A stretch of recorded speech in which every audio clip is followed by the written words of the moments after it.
Oh, sure. I don't know where I'll be.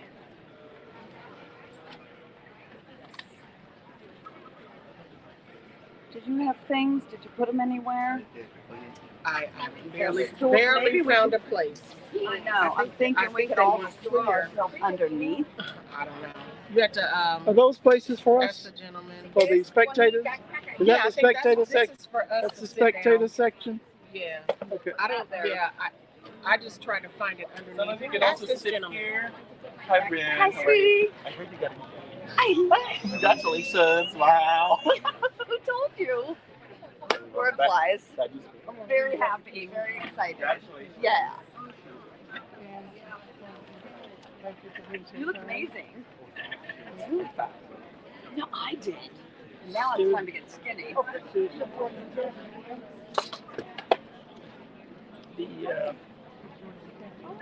All right, I guess we're live. Hi. Hi. Hi, everyone. Say hi to our followers on YouTube, on Facebook and Twitter. Hello. Hello. Hi, friend. Yes, we are. Isn't it? How are you guys doing? Hello, everybody. Hello. Good morning. Good morning. Good morning. Good morning. Okay, I think we're live right now. Okay, so welcome to the Reader's Magnet booth here at the University of Southern California for the annual Los Angeles Times Festival of Books. Yes, this is everybody. So today it's going to be a jam-packed day. Our authors are going to be talking about their books. You guys can follow us on Facebook, Twitter, and on YouTube. And please do share our channels so you can hear these lovely authors talking about their books. So it's going to be a very inspiring day. It's going to be a very motivating day. Although it's very hot here in California. Yes. But you know, everyone will be hotter this time listening to the stories of our authors. And to start off with the dashing author that we have here talking about the struggle for love. Let's hear it from the author himself, Hilda Aurelia Parra. I heard from your brother earlier. Yeah, you went out and we were just talking about it for like 2 minutes, but already knew, understood your book. So you're going to be talking about it. Again, let's give it up for Hilda Parra. Yay!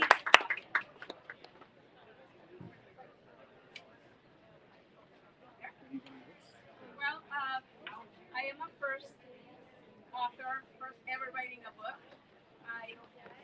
I guess I would like to start that when I was 15, I met this man as he was walking down the aisle, and I thought he was pretty special. Well, he was a priest. I was only 15 years old, and since then we started a very friendly, amicable friendship. We did that for several years, and until I was 23 when I became pregnant. And so, because I did not want him to leave the priesthood, I told him I was leaving El Paso. So I left El Paso from one day to the next.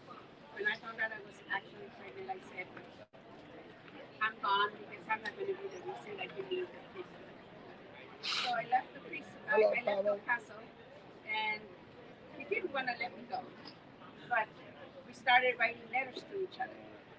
When we finally got together, I found out he had saved all the letters I wrote to him, and I had saved all the letters that I received from him. Basically, we had over 300 letters that we had shared in the Stress prevention hotline. When he passed away 7 years ago, so I thought that I would take out the letters that we had, and I put them in order. And this last year, I said, I'm going to read one every day. So I started reading them, and I saw that the letters were telling a story. So what I did then, I collated them, put them in order, and started typing them. After that, basically I put an introduction to the story, and then I put all the letters as they were, with grammatical errors, with you name it, that's the way they work. Then I put my thoughts, and I put my my conclusion to the story. So it was. So what is the story? it describes the struggle that we had to finally get together. He wasn't sure he wanted to leave the priesthood, and I knew I wanted him to leave, but I wasn't going to pressure him. I wanted it to be his decision and not mine. And we prayed a lot, and we missed each other a lot. And it's just a struggle that we went through for him to finally make up his mind that he was going to leave. And overall, that isn't the book. That's what the book is about. So, if anybody has a question. And that's 9 kids later. Oh, that's my brother. Good for you, brother. Tell the story. We finally did get married, and we had 8 more children, so we had 9 kids. Oh, And they're already all older. And they're already older, holding on. So, what else did I forget, brother? Any questions? it does sound beautiful. This book, by the way, this is the letter P. I don't know if you can see it. My husband put this stained glass together. The P is for our last name, Parra. And inside our initials of all our kids and ours and mine and his. So there's Hilda, there's Tomas, Fidel, Yanis, Efren, Samuel, Gabriel, all our kids. Oh, that's beautiful. So where's the stained glass? It was in the front door of our house that we lived there for 32 years. And then when we moved, he actually put it into his desk. Yes. You still have it? I still have it. Yes. So, any other questions? What did your husband do when he left the priesthood? He became, he got his 3rd degree in rehab counseling. But then basically he ended up working for housing and with subsidized housing. And he was basically the guy that would fight for the tenants, that had issues. And then he did the acid, spread of the acids. Can you do the George? You want me to do that again? Anything else? Which one is? He's going to do Eddie Van Halen or... Okay, thank you. Do you guys have any other questions for Hilda about the story, The Struggle for Love? Well, that's a very interesting story. Yes, Brain. What did he pass from? When one of my sons was 21, he had lymphoma. I'm sorry, kidney disease. So my son donated a kidney to him. My number 7 son donated a kidney to him. That's beautiful. And then, of course, I don't know, they give you this anti-rejection medication and all of this type of medicine. So he eventually got cancer. And that was his final reason for dying. Sorry for your loss. I'm very curious, Hilda, what story or what message do you want to bring out to the world out of your story? I've been asked that question many times, and I think that, we always use the word love, but love does conquer all, and love does help you to remain faithful to what you believe, what you want, and as the book title says, struggle, the struggle is not easy. The struggle is hard. So I guess what I would like to say is that for me, you have to just stay in there, hang in there, and no matter how tough the struggle is, eventually love will prevail. Always. Okay, let's give it up for Hilda for the struggle for love. Thank you so much. All right, at this juncture, I'm calling the next speaker for today. She has a very interesting book, and it's a heavy book. It has a lot of poems in it, and she was with us in Tribeca last year when we did our first book confab, very successful book confab in Tribeca, in which we're going to be doing the second round this time in the Golden State in San Francisco next weekend.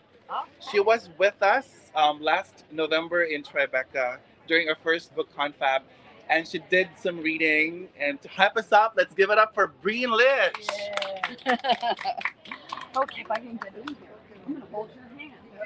that. That's a song. Oh, do I put this on? You want it here, right? Is that good? Yep. Hi, everybody. Hi. I'm Thank you Bryn so much. Elizabeth Leach. My book is Beneath the Mask. It might sound familiar to you. That little thing we've been wearing for how long now? So, I was alone during the pandemic. All alone.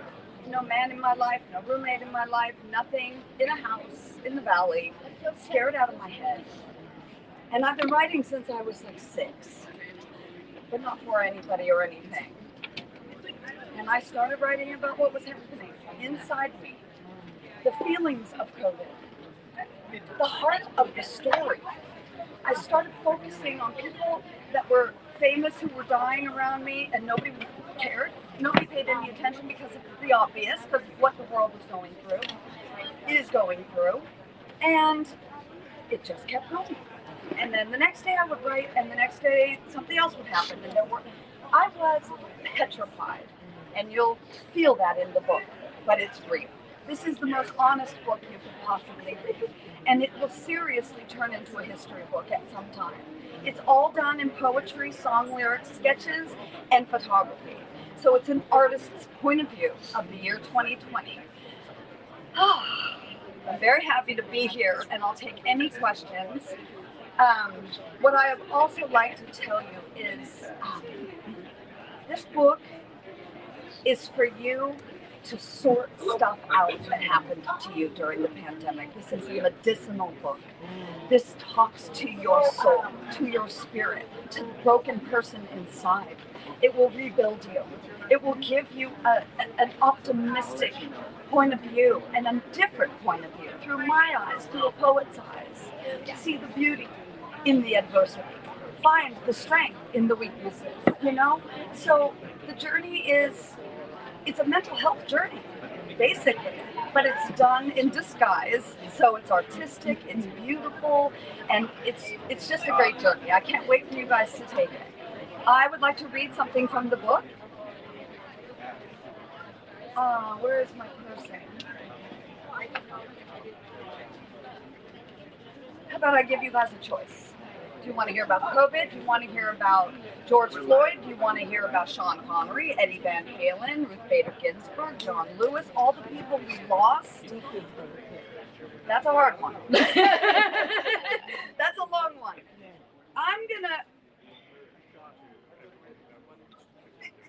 Are we cool if I do George Floyd? Absolutely. Yeah. Is everybody okay with that? If you've had enough of it, tell me and I'll turn the page. Okay.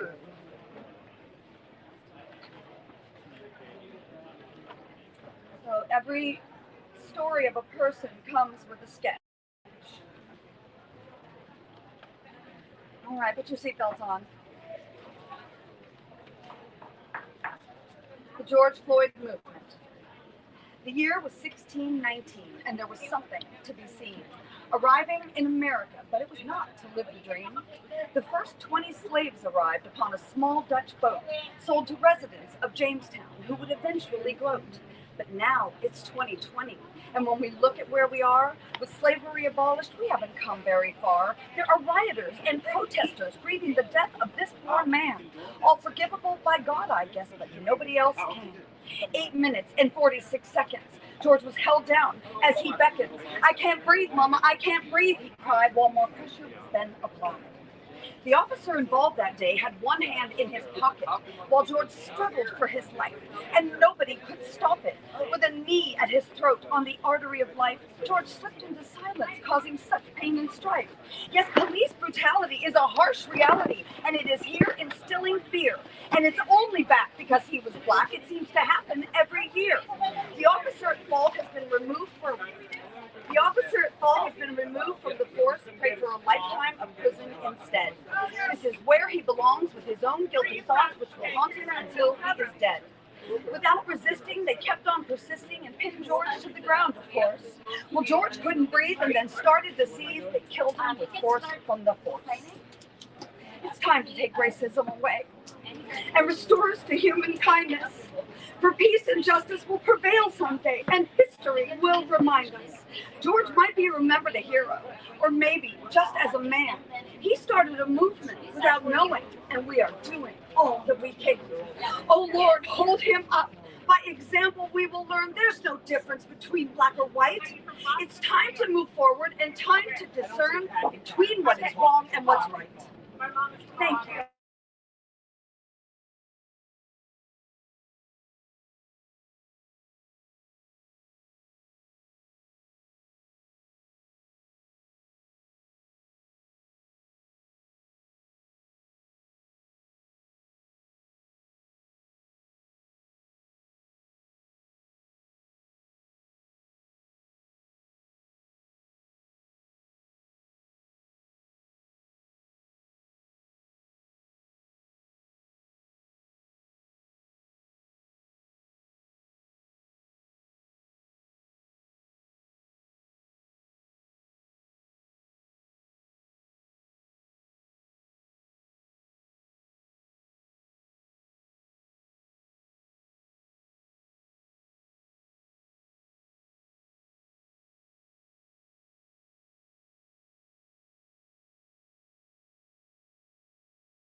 Things are going to go smoother. And that's sort of the world we're in when the book starts. And you get a viewpoint, it changes viewpoints from character to character. And the computer itself is a character. You get to hear from the computer, you get to hear from the characters in the story. And the main character becomes pregnant. That's sort of the thing that sets everything off. Because no one has become pregnant since the chase. The AI has taken over, the doctors have taken over, people are, it's not natural anymore. So when this happens, it sets everything asunder because this has never happened. The computer doesn't know what to do and decides that war is the answer. In the meantime, our heroine meets this 5 sort of motley crew of other characters who help her because they're trying to help her escape and get to safety because the company that runs everything doesn't want her to succeed. And so the message of the story is really a message of hope. No matter what they go through, no matter what horrors that they come across, is that she must prevail, and they will help her prevail. Wow. That's big. Yeah, and it's a lot of it were dreams that I had. You know, I heard several authors say that their books were their dreams, and I started writing them down. And so that's sort of how this came about, is that I would have dreams, and I would start to write them down, and before I knew it, I was like, oh, that's this section of the book. Oh, that's this section of the book. And, you know, lo and behold, then it was just a matter of weaving all of that together, and suddenly I had a company. How long did it take you to write this book? A few months, probably. That's it? It came together really fast. Oh my God. The other novels I've written took much longer, probably several years. I actually switched careers during the pandemic. I had been a music teacher for over 20 years, and video piano lessons just are not the same, and it sort of fizzled away until I had lessons with students, because it's not the same when you have that contest, you know. And so then I realized I had all these partial stories written, and I had all these poems written, and I should do something with them. So I started compiling them, and I started publishing poetry novels or poetry collections, and then I started publishing my novels, and this is my 9th novel. So proud of you. Thank you. Are there any other questions? Where can we find Sarah? You can find me at www.sarahpauble.info, and my name is spelled SarahCauble, and that's .info. Right, let's give it up for Sarah Cauble. Thank you so much. Thank you. Again, we're live here at the University of Southern California. Thank you so much for visiting the ReadersMagnet booth. We can stay up here until 5 in the afternoon, okay? Let's talk about your book. This is the Author's Lounge of ReadersMagnet. Last year we were here. This is quite smaller, but this time we're happy to have actually this big of a booth here at Los Angeles Times Festival of Books. At this juncture, I'll be introducing to you one of our authors who will be talking about his book, and he is scheduled to do his book signing later at 11:45, so you can grab some copy of his book later. I believe he's going to be at booth 1 of the ReadersMagnet booth. Now, our next speaker is a dentist and has been married for 37 years. He'll be talking about his book. Let's give it up for the author, Julius Mosley.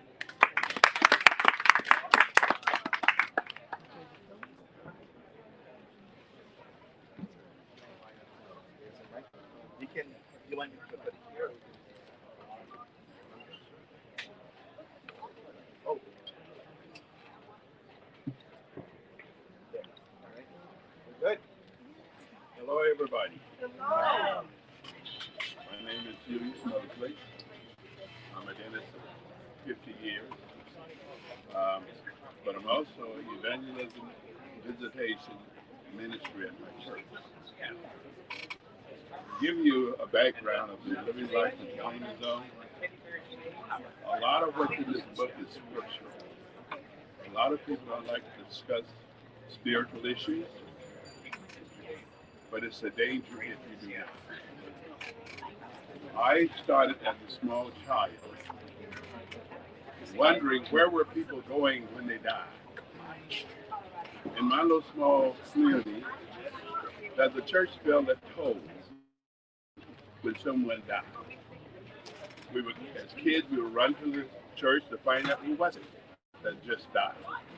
Sometimes it was expected, other times it was not. But they all looked the same. They were motionless in the casket. And as a child, I wondered, where is that person going? 2 minutes ago, this person was standing up. 2 minutes later, they were lying flat and they couldn't communicate. What happened? What is missing from this body? The person that's in this casket knows what's beyond the grave. But it's too late. Whether the facts that you knew were correct before you died or whether you knew that were incorrect, it doesn't matter. What opportunities that you had to get it right is over. So I began to dig deeper, asking pastors. I attended churches. My siblings joined churches, and they asked me, "Why aren't you joining the church?" I said, "No, I don't know what I'm doing. So why should I join the church? Because your life is no different from my life. You're doing the same things that I did, so what makes you different?" So I began to do study. I studied the scripture. I didn't take anything for granted. And I advise people in the world, don't take anything for granted.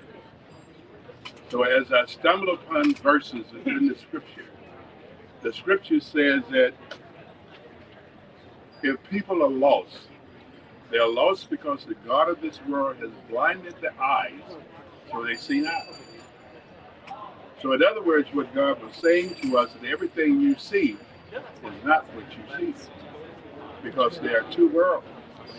There's a spiritual world and there's a physical world. We are part of both. Because the scripture said when God created man, he created him from the dust of the earth. And while man was a body, it laid on the ground. It couldn't move, it couldn't communicate. But when he breathed the breath of life into the man, God is life. And when the breath came in contact with the body of man, man became a living soul. So then man is composed of body, soul, and spirit. So then it began to make sense. When a person dies, the soul and spirit exit the body. That's why the body could not communicate. But the problem is, there's also a scripture that God has stated in Hebrews 9:27 that it's appointed unto man once to die, and after that the judgment. So what's beyond the grave is judgment. What's beyond the grave is judgment. But the problem is, if you are not aware of that, you're entering into judgment not knowing what to expect. But the scripture gives us information. The information says that we were born of a physical birth. All human beings are born of physical birth. But you can't get into heaven on a physical birth. No bodies enter into heaven. Christ has shown us that. But if you're appointed unto man once to die, and after that the judgment, are you ready to meet your Maker? That becomes a critical question. Are you ready to meet your Maker? Your Maker has told you already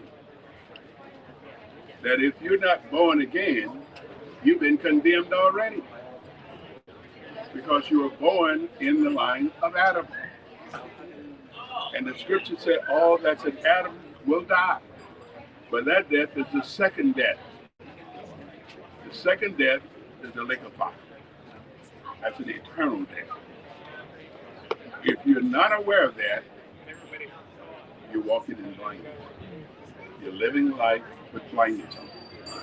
Because every human being who has ever lived came through the line of Adam and Eve. When God cursed Adam, he cursed everyone that was in the genes of Adam, so we all died. And that death is eternal death, unless you're born again. In this book, we talk about that. What is eternal life? How do you get eternal life? Why do you treat each other the way that we do?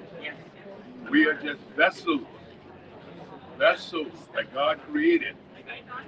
And God is no respect of person. Whether you have a black vessel, green vessel, white vessel, brown vessel, you're just a vessel with God. You're just a vessel. So God said, do not think of yourself more highly than you ought to. Because we're all the same. We're all sinners that must be redeemed. And the redemption plan is in this book. I plead with you, and I thank you for the opportunity. I plead with you, get it right before you die. Get it right. Because after that, your choice is it's over. This book will take you. Thank you so much, Dr. Martin. Dr. Martin, where can we find you and your books? My book is on every platform that you can think of. It's on Zulu, Line Leaf, ReadersMagnet, Google, all of the book places. If you hit online, all of the places on online, the book is all over the place. And I'm glad for that God has given me an opportunity to share this, knowing that people are not really interested in spiritual issues, but I've been given the opportunity and trying to take advantage of it. So thanks again for your... Thank you so much, Dr. Martin. Dr. Martin will have his book signing later at 11:45, so you can find him at the booth 1. In the meantime, I'm going to be calling out in this August time, I'm going to be calling our next speaker. Again, Reader's Magnet is live right now on Facebook, Twitter, and on YouTube. If you guys have time, you can search Reader's Magnet on Facebook and then share it on your profile so your friends can watch you. Again, Reader's Magnet is live on YouTube, Twitter, and Facebook. So you can share it to your friends, you can have them watch simultaneously with you guys talking about your book. At this juncture, I'll be calling our next speaker. He is a professional speaker for 50 years now in sales, encompassing both the oil and beauty industries, to talk about his book, and he is scheduled to do his book signing right after he speaks, so you can grab a copy of his book. To talk about We Are All Crazy, let's give it up for the author, Gerald Skolnick. Yes, that's him, Mike. Okay, sure.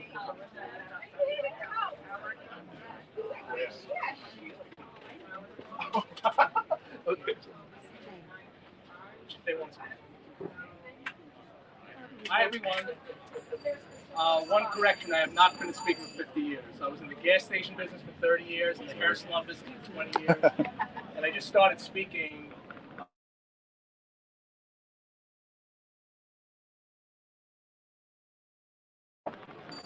We were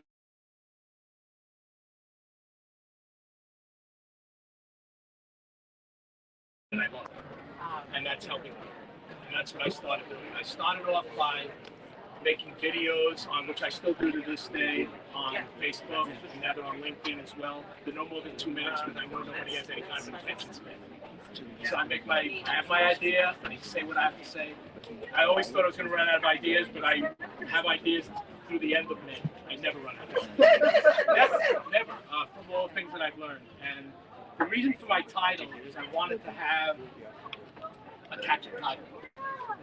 Because I read in a book, I don't know if any of you know the book Think and Grow Rich by Napoleon Hill, if you ever heard of that. It's one of the most famous books ever written. It took 20 years to write this book. And in the book, there's a little blurb that says, a book was written, was not selling. They changed the name of the book only. They did not change one word in the book, and the book started selling like crazy. So I came up with this name like this, and then I wanted to change it. I could not change it because everybody loves the name of my book. And it is true. We are all crazy. Are we not? In some kind of way, the world makes us crazy. The best people are crazy. What's that? The best people are crazy. Yeah, you're right. I mean, when people say that Elon Musk is out there, you know, and look, he's the richest man in the world. But my book, it's an easy read. It's 116 pages. When the publisher sent it back to me, he said he'll take care of the chapters. Then he sent back my book with no chapters. I said, no, you cannot put a book of mine or anybody on the shelf with no chapters, because that's a run-on sentence. Nobody's going to read that book. But he gave me a great idea. So what I did is I took a 116-page book and I have 43 chapters. Because I always think of the people at night who read their book. But how long is the next chapter? 30 pages? I don't have time for this. I'll read it. That's Is that me. not true? Yeah, is that not true? Don't you do that? Totally. Anybody who's not watching television, they're reading a book. That's what they do. say, you know, it's too many pages. There is no chapter in my book that's more than 3 pages. So the way I see it, you could read my book in 2 sittings. 58 pages one day, 58 the next, you can stretch it out for 3 or 4 days. But at least it'll get read. You know, where some people put, I know I've read books where you put it down, I'll read it tomorrow, and now it's 6 months later, you pick it up, you don't remember what the first few chapters were. So my book is all about turning the negative beliefs into positive. That's what it's all about. Just simple ideas that I've learned in the last few years of working under people like Bob Proctor and Brian Tracy. As a matter of fact, Brian Tracy has written 90 books. He was nice enough to write a testimonial to my book. So, so when any of you are interested, you can come over to my signing area over there. I'll be more than happy to sign your book, give you a copy of the book. It's a great charge. $0. Oh. How's that? And just please let me know what you think. I have no problem with constructive criticism. I am not sensitive. Yes. You're crazy. I'm crazy. That's what I think. You know, it's interesting. It's interesting you say that because on all my videos, I always include myself because it's true. I'm learning every time I do a video or do anything. I'm learning along with you. There was a famous speaker. I don't know if she's doing it. Her name is Barbara Daniels, and she did a seminar with like 100 people, and she was having a rough time. She had a relationship problem, and the audience ended up coming on stage. She was crying, and they were helping her. So this is what happens, you know. And another thing about my videos, if anybody is on Facebook, friend me. I'll be more than happy. Just let me know that you were here. Friend me, and I'll be more than happy. And again, my videos are never more than 2 minutes because I know nobody has any kind of an attention. Just say what I have to say, and on to the next day. I pull up my calendar sheet. Well, the book includes yourself. You say we're all crazy. Yeah, no, absolutely. As a matter of fact, I'm glad you brought that up also because when I say on my videos, if I think in the slightest way that I'm offending anybody on my video, I will say it right in the video. I do one on being perfect. I say nobody's perfect, but if you think you're perfect, I mean it. If you think you're perfect, God bless you. But I think most people would agree that we're not all perfect. And, you know, so I always apologize. I've done that about 5 or 6 times. I've apologized to people. Thank you so much, Mr. Give it up for Mr. Skolnick. Jerry, Mr. Skolnick is my fault. Again, sorry about that. Steal your microphone. Again, Jerry is available right now at his signing table. He's going to give you a free copy right there. Again, let's give it up for Jerry. We're all crazy. Okay. I believe we all are. We were able to figure things out anyway, right? To make things work. This time, our next speaker is to talk about a very interesting book. Race Does Not Exist. His name is Jaime R. Carlo Casellas. He's a PhD. And he says, with time, it becomes clear that we were born to be happy. To talk more about his book, let's give it up for Dr. Jaime Carlo Casellas.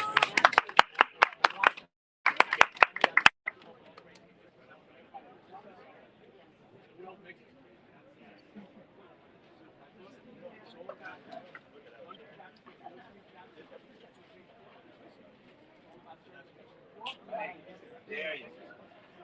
Great. Thank you so much. I'm the author of several books. This one, Race Does Not Exist, is based on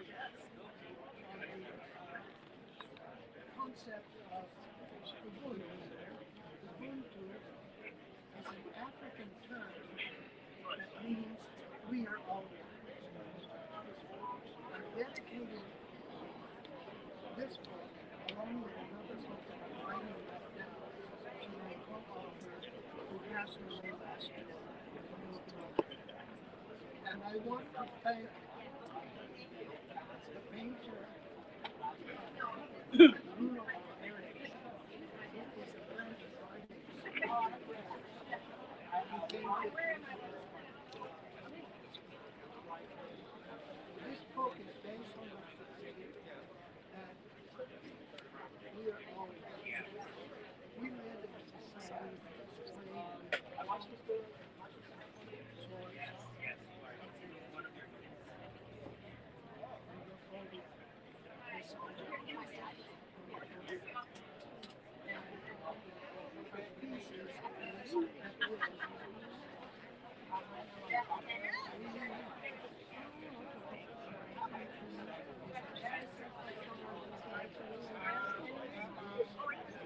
Get up here in your chair.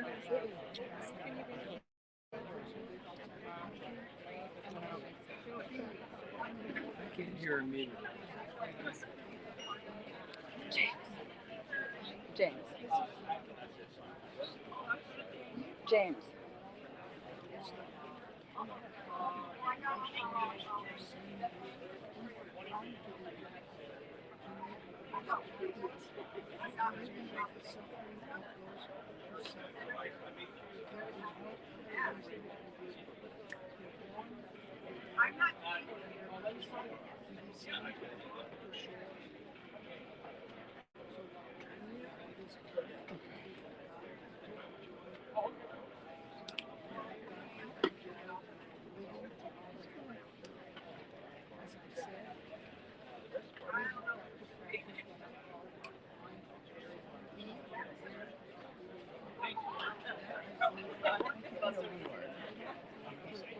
Coffee and water.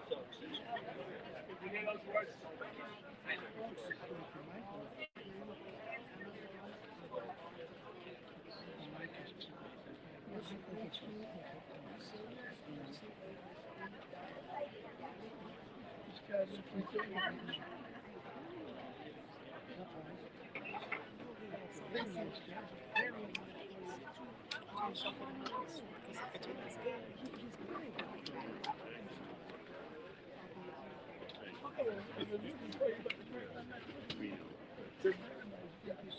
Thank you so much. Again, you can find Dr. Isaias and his book at Isaias, if I'm not mistaken, it's Isaias at stressprevention.org. Okay, that's stressprevention.org. Let's give it up for Dr. Isaias.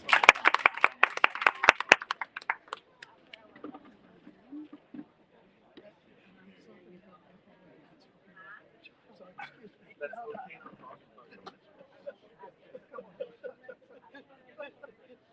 All right.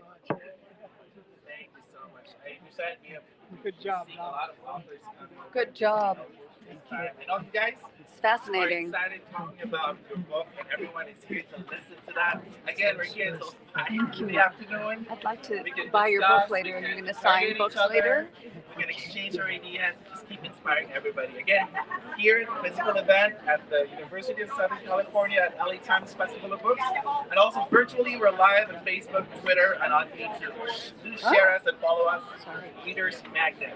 At this juncture, our next speaker is going to be talking about her book, Culminating Experience, Personal Theory, Open Feelings Toward Choosing Your Dreams.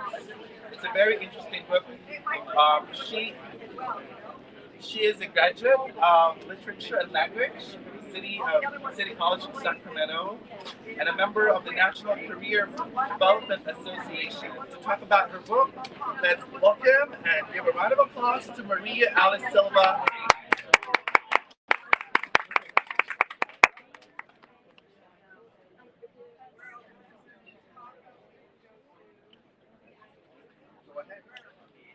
Thank you everyone for being here and listening. I'm gonna try to be quickly. I have two books.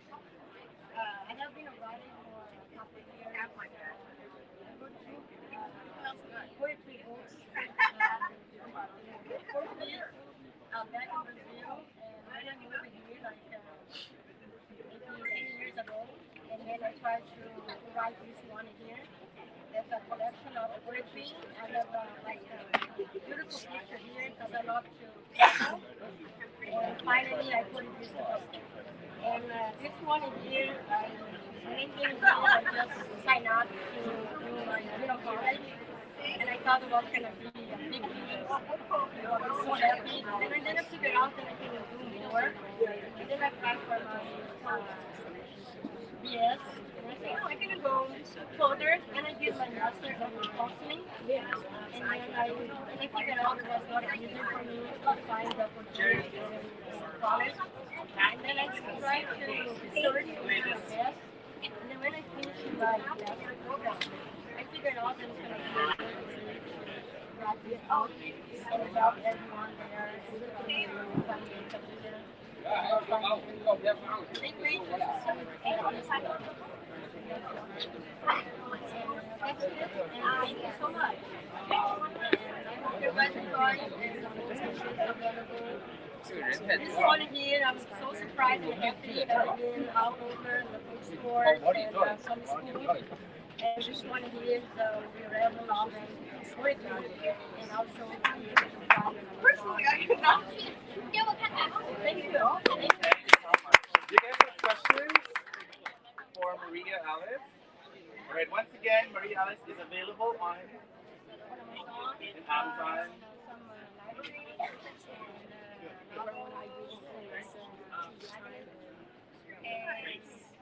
Just Google there, probably gonna find it. I hope to. Thank you so much. Once again, let's give it up for Maria Alice.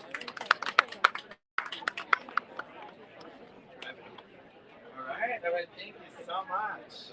Now we're down to our next speaker. I was reading her profile, and I could feel that she's really been very close to dad. And the story is based on delighting in dad, memories of a boomer's dream to finish well. Her book is a memoir of her dream to make her retirement years count. And it's this compilation of emails from Central Asia for 10 years. And she experienced trials, joys, fun experiences. So it's more about her book, Delighting in Dad, Memories of a Boomer's Dream to Finish Well. Let's give it up for the author, Michaeline Peace. All right.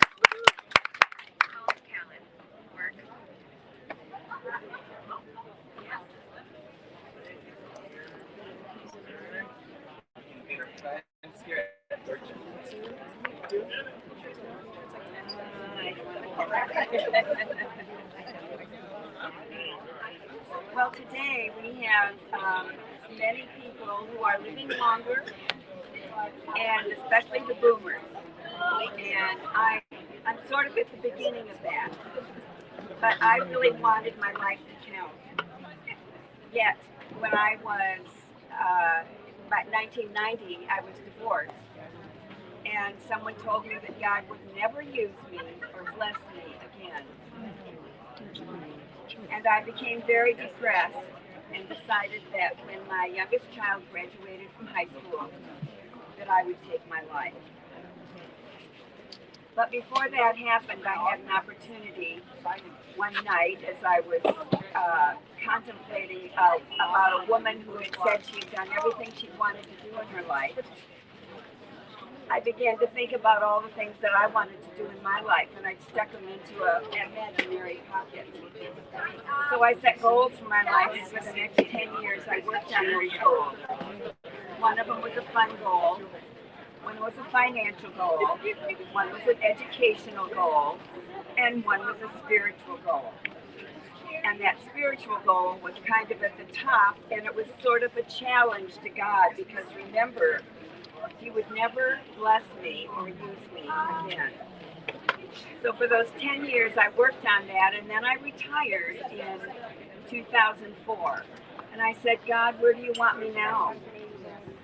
And 4 times in one day, someone commented about going to China to live among the Uyghur people, and maybe you've heard about them. They're very persecuted in China. And to teach children of missionaries. So I did. I retired in June, sold my house in July, married off my child in July, and then went overseas to China in August and experienced a delightful year there teaching children of missionaries. While I was there, I wanted to share what was happening with the people at home. And so I was writing emails. Just tell them what was going on, tell them the funny things that were going on, the exciting things that were happening, how God was answering prayer, what He was doing as I was there. And I couldn't use the word Jesus, I couldn't use the word God, because it was a Muslim part of China. And so I changed it to Dad. So yes, I'm in love with my dad. My dad is my heavenly Father.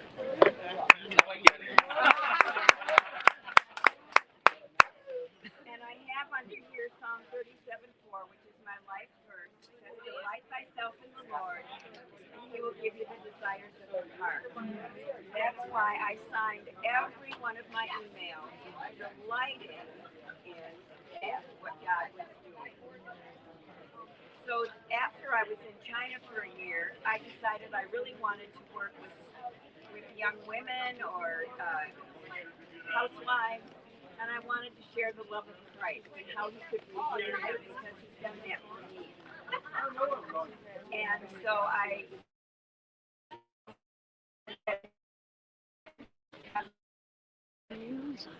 decided to do that.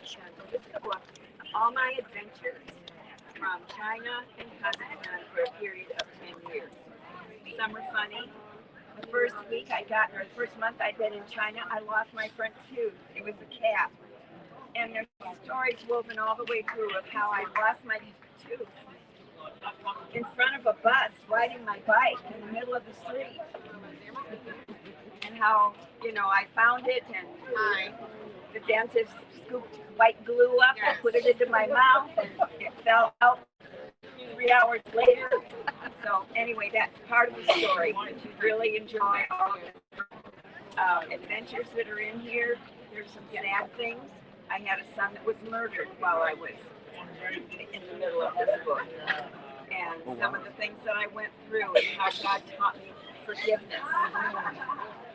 And that was awesome to understand how to forgive the murderer of my son by looking at his heart and seeing that he needed Jesus just like I did. So that's kind of a little taste of my story.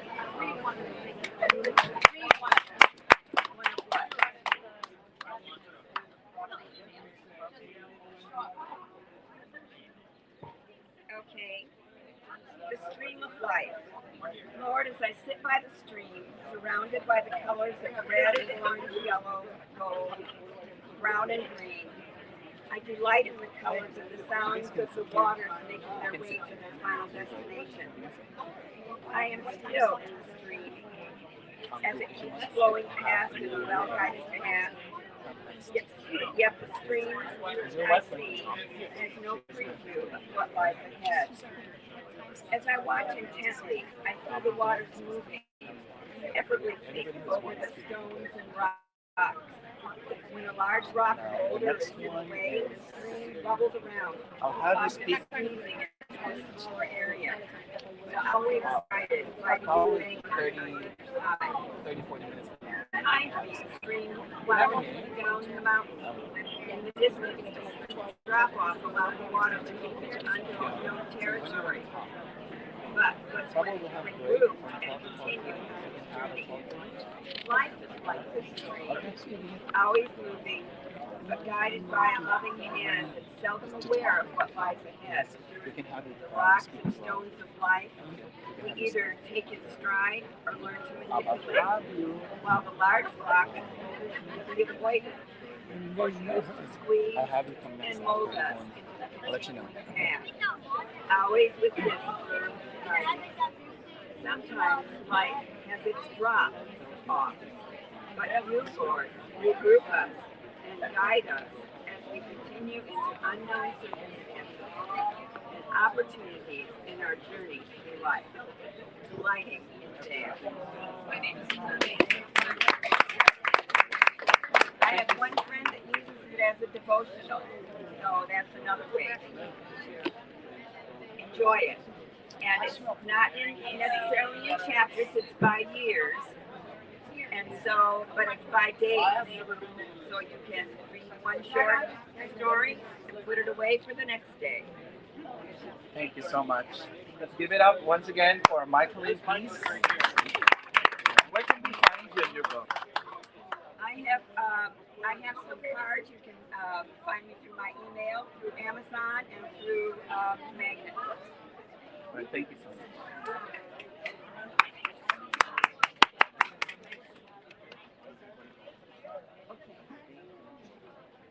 Thank you so much. Now at this juncture, I'm actually communicating with our technical team.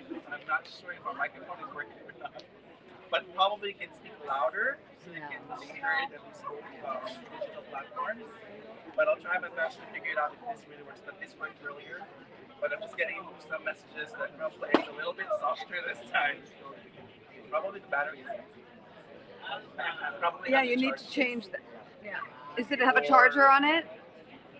Turn it off and turn it back on. We'll see.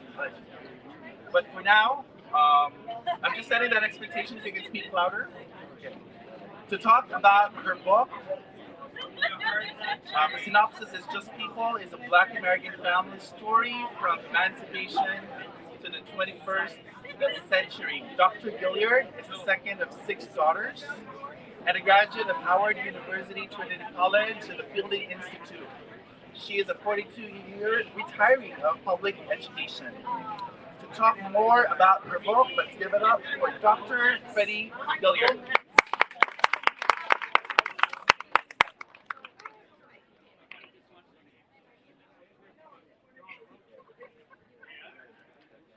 Good morning.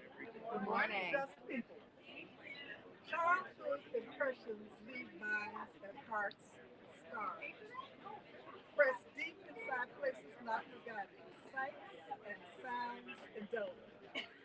But not alone because the whole family is scarred. Some more than others. Yet love prevails. My book is Just People. And it is a story about my family who grew up on East 56th Street in Savannah, Georgia. I interviewed more than 30 people in my family to get the stories that you would find here. And there are some 25 stories or so. I realized that as I interviewed my sisters and my cousins along the way, that the stories that seemed almost impossible to believe began to weave into each other, and then the reality of what I suspected and what others suspected came into a place of actuality. My father was born in the house where we were raised on East Junction. He was an educator and a very well-known man in the community. Not only was he an educator, but he and known in the black community, but he was also known very well in the white community because he was a wonderful cook. He called himself a caterer, took his shrimp recipe to his grave. And he was just a wonderful person who was well known throughout. A different person from the one who my sisters and I knew. We were 6 girls. His nieces and nephews grew up across the street from us on East 56th Street in Savannah, Georgia, and there were 10 of them. My father was very close to them because he literally grew up with them. His mother died in childbirth, giving birth to what would have been his baby brother. At that point, my father and his sister and brother were moved in with their nieces and nephews to develop a bond that is still present today in the family. Well, all that happened with us did not start on East 56. This is a book that really starts at the end of slavery and talks about my relatives who from South Carolina named Glover found themselves in Savannah, Georgia. I have a particular cousin who I never met. His name was Edward Savage Glover. Savage, as he was called, lived an incredible life of sin, if you will. His life ended with him having come out of jail for murdering 2 people. Why did he murder those people? Because at 55 years old, he went to retrieve his 19-year-old wife who was left him, and in doing so, it broke out in a rage of gunshot fire.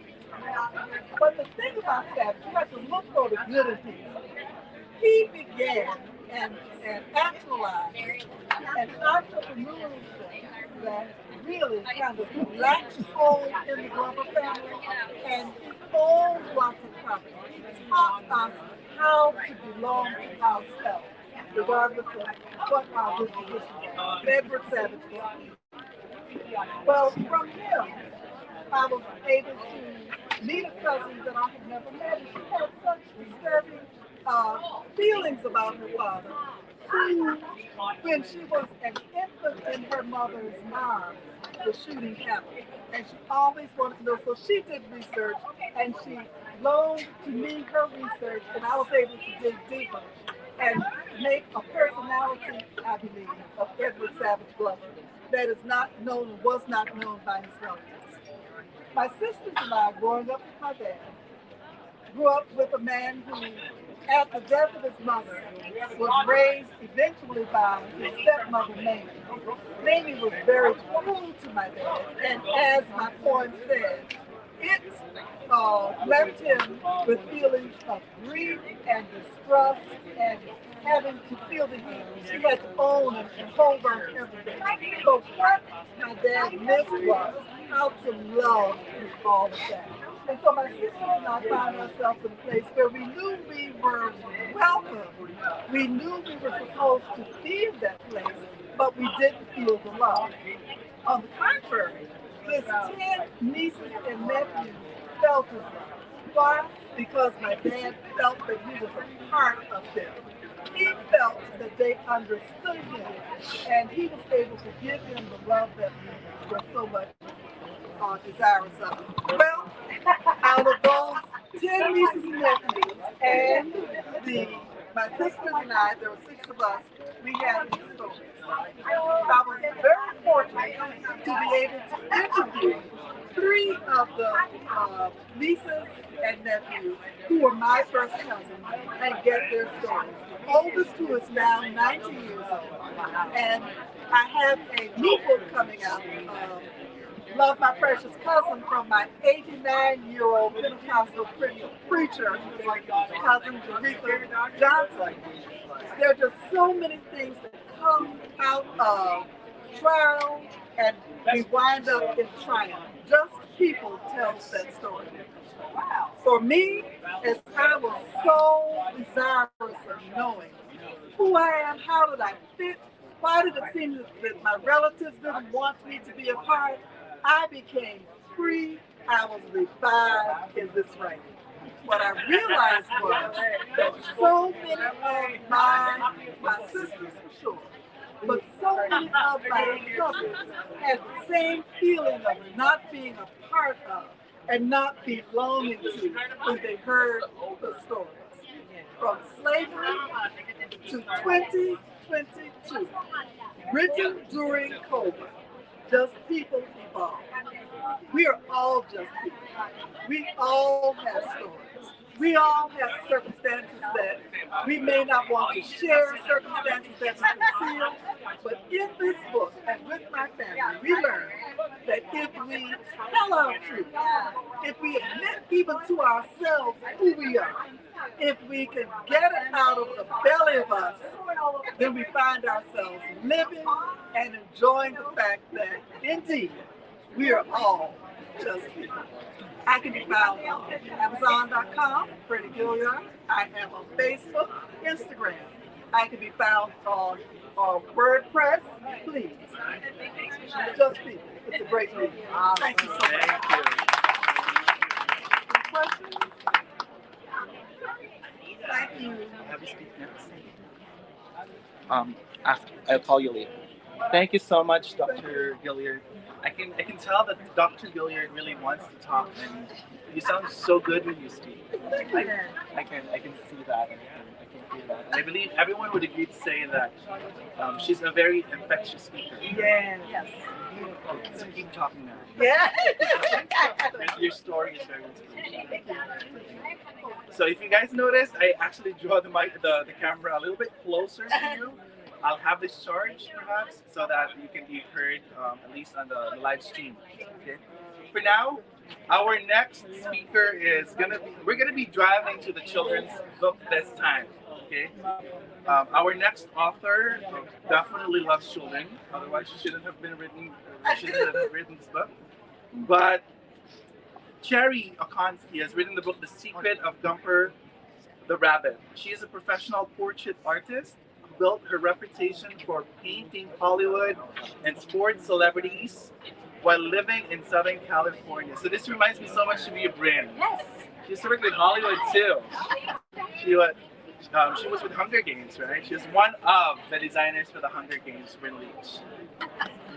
So to talk more about the inspiration of writing The Secret of Gumper the Rabbit, let's hear it from the author, Cherry Akonsky.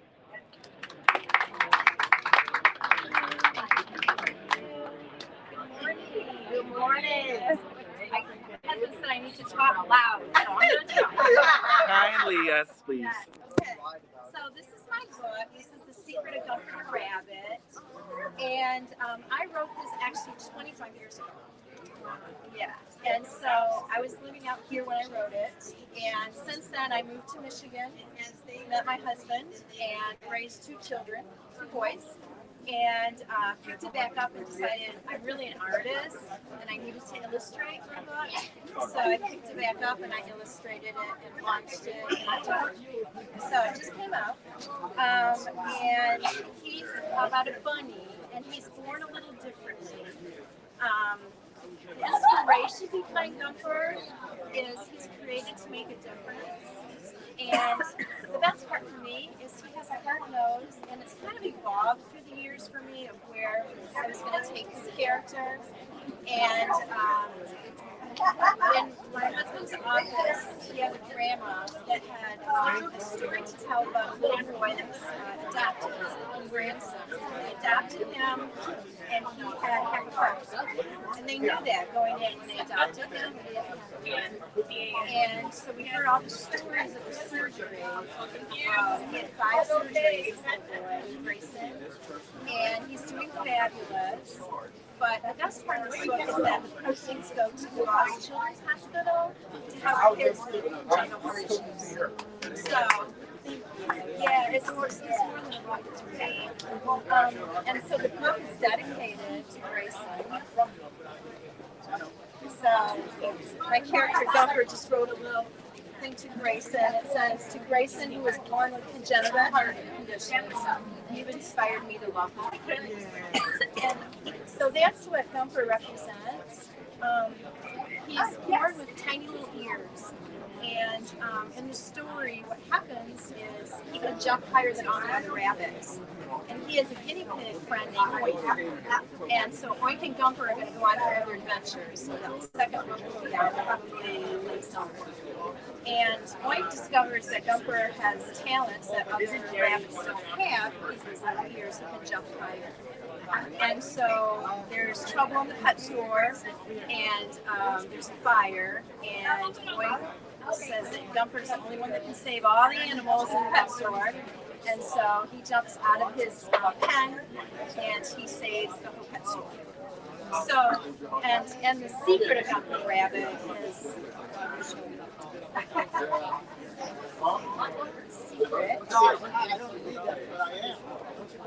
is to love others. So the kids have to go through the book and find out what Gumper's secret is. So that's the whole point. And in the story that I illustrated, my son said I had to put some my cat in there. So this is one of the pages, and that's our kitty. So I put our kitty in. And then I also, the pet store owner had to be personal. And this is my father-in-law who's passed away, but he got to be in the book too. So it's fun to be an illustrator, to be at both ends of the writing and the illustrating, to be able to make it very personal. So Gumper and Oink will go on for other adventures, and I live in Michigan now, as I said, and so I'm trying to, this is my first time out west since I lived here, and just create awareness for this new character. And I really want him to make a difference in people's lives, the people that he touches. Thank you. It's available, I have a website, gumpertherabbit.com, and it's on Amazon.com, BarnesandNoble.com, and Walmart. So, he's out there. Go Gumper. Thank you. Thank you so much. Give it up for Cherry Akonsky, the author and illustrator of the book, The Secret of Gumper the Rabbit. this time, our next speaker was with her. We were together in Louisiana in January when we did Reader's Magnet booth during the Library Learning Experience in New Orleans. So we were together just a few months ago, and it was a dear experience with her. Um, Yet another children's book writer. This not necessarily a children's book, but it may appear like it is a children's book. But this is also a very interesting story for adults as well.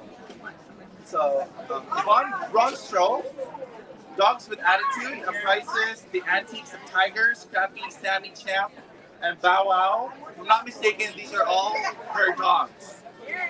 And she was born in Jamaica, educated in England and in Jamaica, and enjoys classical music. Probably that's the reason why she got inspired in writing the book Dogs with Attitude. Ladies and gentlemen, the author of the book Dogs with Attitude, Yvonne Brunstrom. Good afternoon, everyone. I am so happy to be here with you all, fellow authors. I am showing you my book here, Dogs with Attitude. This book was actually written many years ago. And there are about 5 dogs that I had, each with their own specific character and antics. And I found that although they had passed away, I kept remembering their antics, I kept remembering the things they would do, and we would, as a family, sit and talk and laugh about it. And so I decided to write their story because I wanted always to remember what they were to us and how loving they were. But my book is dedicated to people who love animals in particular. Because I want that when your animal, your pet, is no longer with you, I want you to remember the love, the protection, the companionship, what they were to you, rather than that you don't have them anymore. Because when you think about them, you feel their presence with you. I was an educator, and for some years I was also a diplomat for the island of Jamaica with the United Nations. And I was educated in England part of my life, and just the feeling of culture around me was very special to me. I love to write. I have been writing since I was a child. And the school I went to had a program with schools in the Commonwealth countries where we would write short stories and poems, and they would send them to the other schools. So I don't even have copies of those, but I have been writing for a long time. I see something and words come to me all the time. I see people and words come to me because people are so valuable. Each and every single person in this world is valuable. Everybody is special. Everybody has a talent. And I want to encourage people. I'm retired. And I want to also encourage people who are retired. It's another life that is beginning for you. Life is not over. I have 2 other books that will be coming out. One is a book of poetry, and that is about my journey through life so far, the significant things in my life that I want to share with people. For example, the birth of my first child, how special it was, the love for my husband, how special that is. So they're all poems to that. And I also have a book of devotionals that is coming out as well. Because much of this is the spirit that is in me that is writing. It is my spirit. And something that has been given to me, something special. And so I want to share it with the world. I want people to read my book, not just as a book about dogs, but as a book about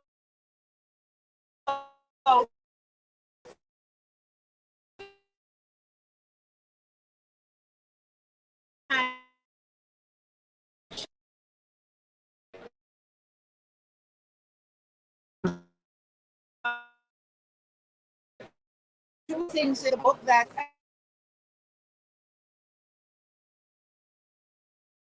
and he wandered into my in-laws' house and just made himself comfortable.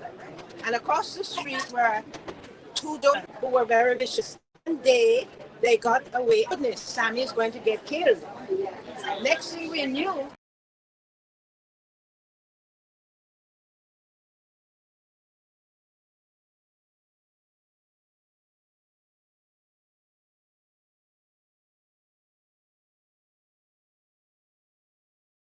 better and more powerful than you. You, in your little way, is just as strong.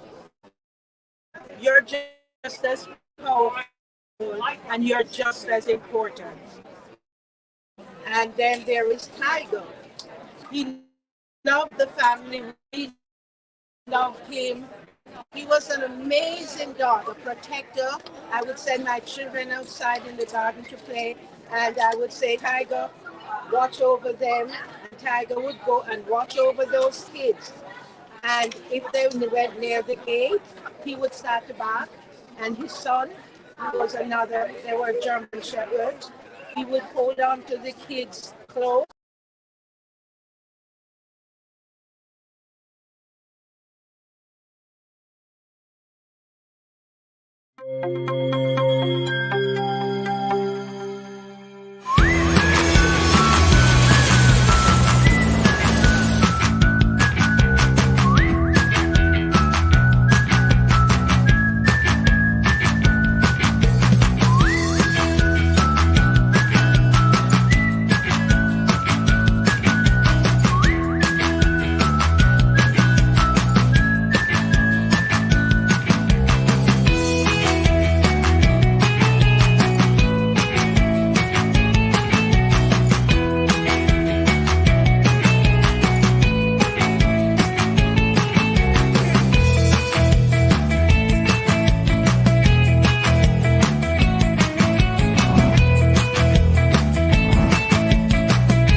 Because I have lived through three cultures, the Jamaican culture, the British culture, and the American culture. So I want to share what it is like to live in three different cultures that are different but alike, just as we are different but alike.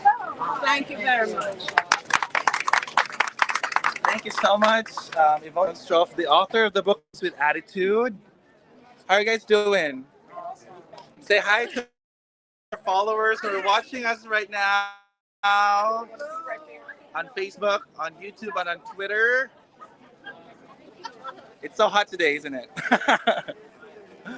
it? It is this time, but it won't stop us from hearing to our next author, the author of the book Reality, Truth, Words, and Love, is giving us a story and inspiration. Let's hear it from the author himself, Vincent Riccardi.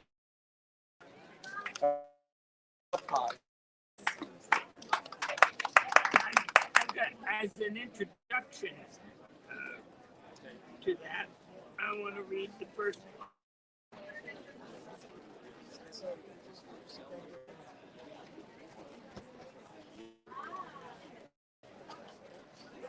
It's called Alone in a Spring Rain. It's part of a collection of poems, 125 poems that have been written since 1962. As I've thought about my engagement with people as a physician, as a scientist, as a father, as a husband, I realized that we are responsible for who we are. We reality that is us. So I will read in spring, wet my skin with spring rain. Yet deep inside, it's all dry, like an aged grape.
In the middle of truth, reality. Down the hallway, down there, on the left.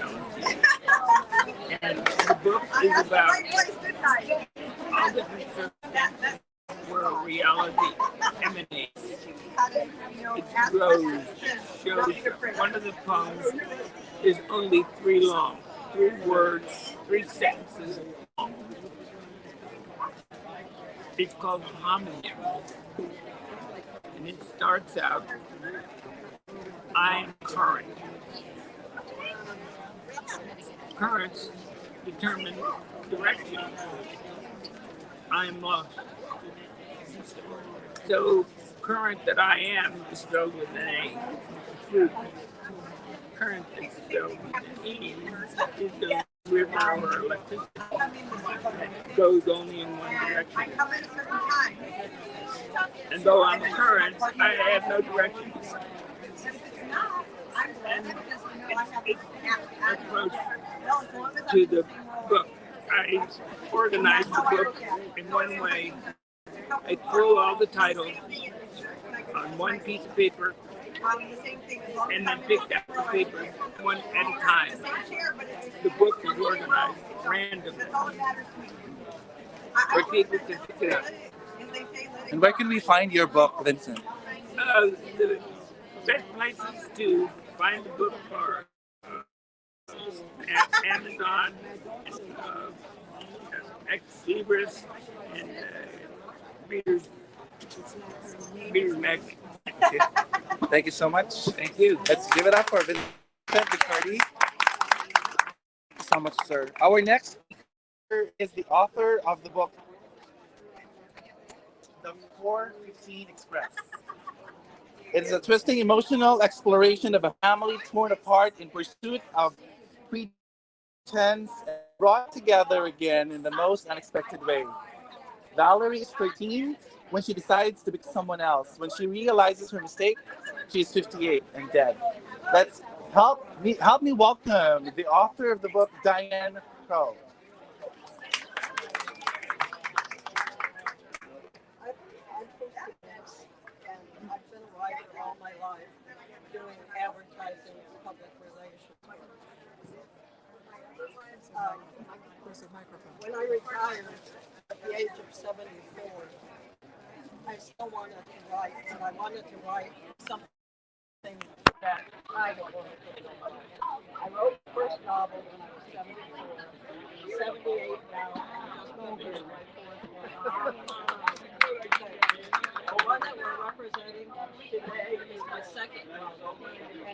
one that has been reviewed by many book clubs, and it's gotten very good reviews. I've had a really good response to it.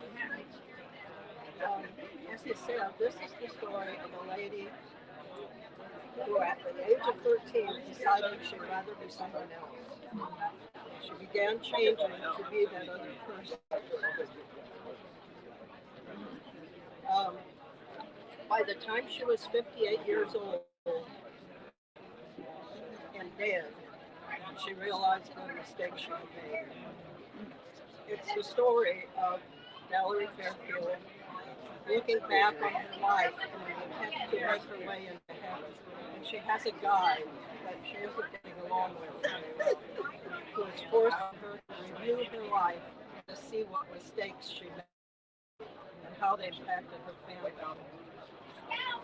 A lot goes on in her family and her two children, and she doesn't understand until she sees her funeral what a terrible mistake she made. It's a very twisting ending and a lot of surprises. Like I said, it's been read by book clubs. I got great reviews. My husband over there in the cashier is my bag man. He has some cards that hand out about all of my novels. And you can go to my website, it's dianecrow.com, and read more about this book and some excerpts from all my other novels. So it's fun to be here today. I really appreciate the chance. Awesome.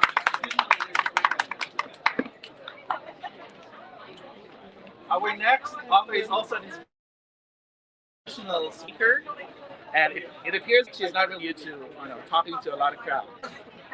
She is the author of. She's the author of the book A Woman's Leadership Journey: Navigating Life's Slingshots and Leading from Within. Let's hear it from Dr. Letitia Woodley.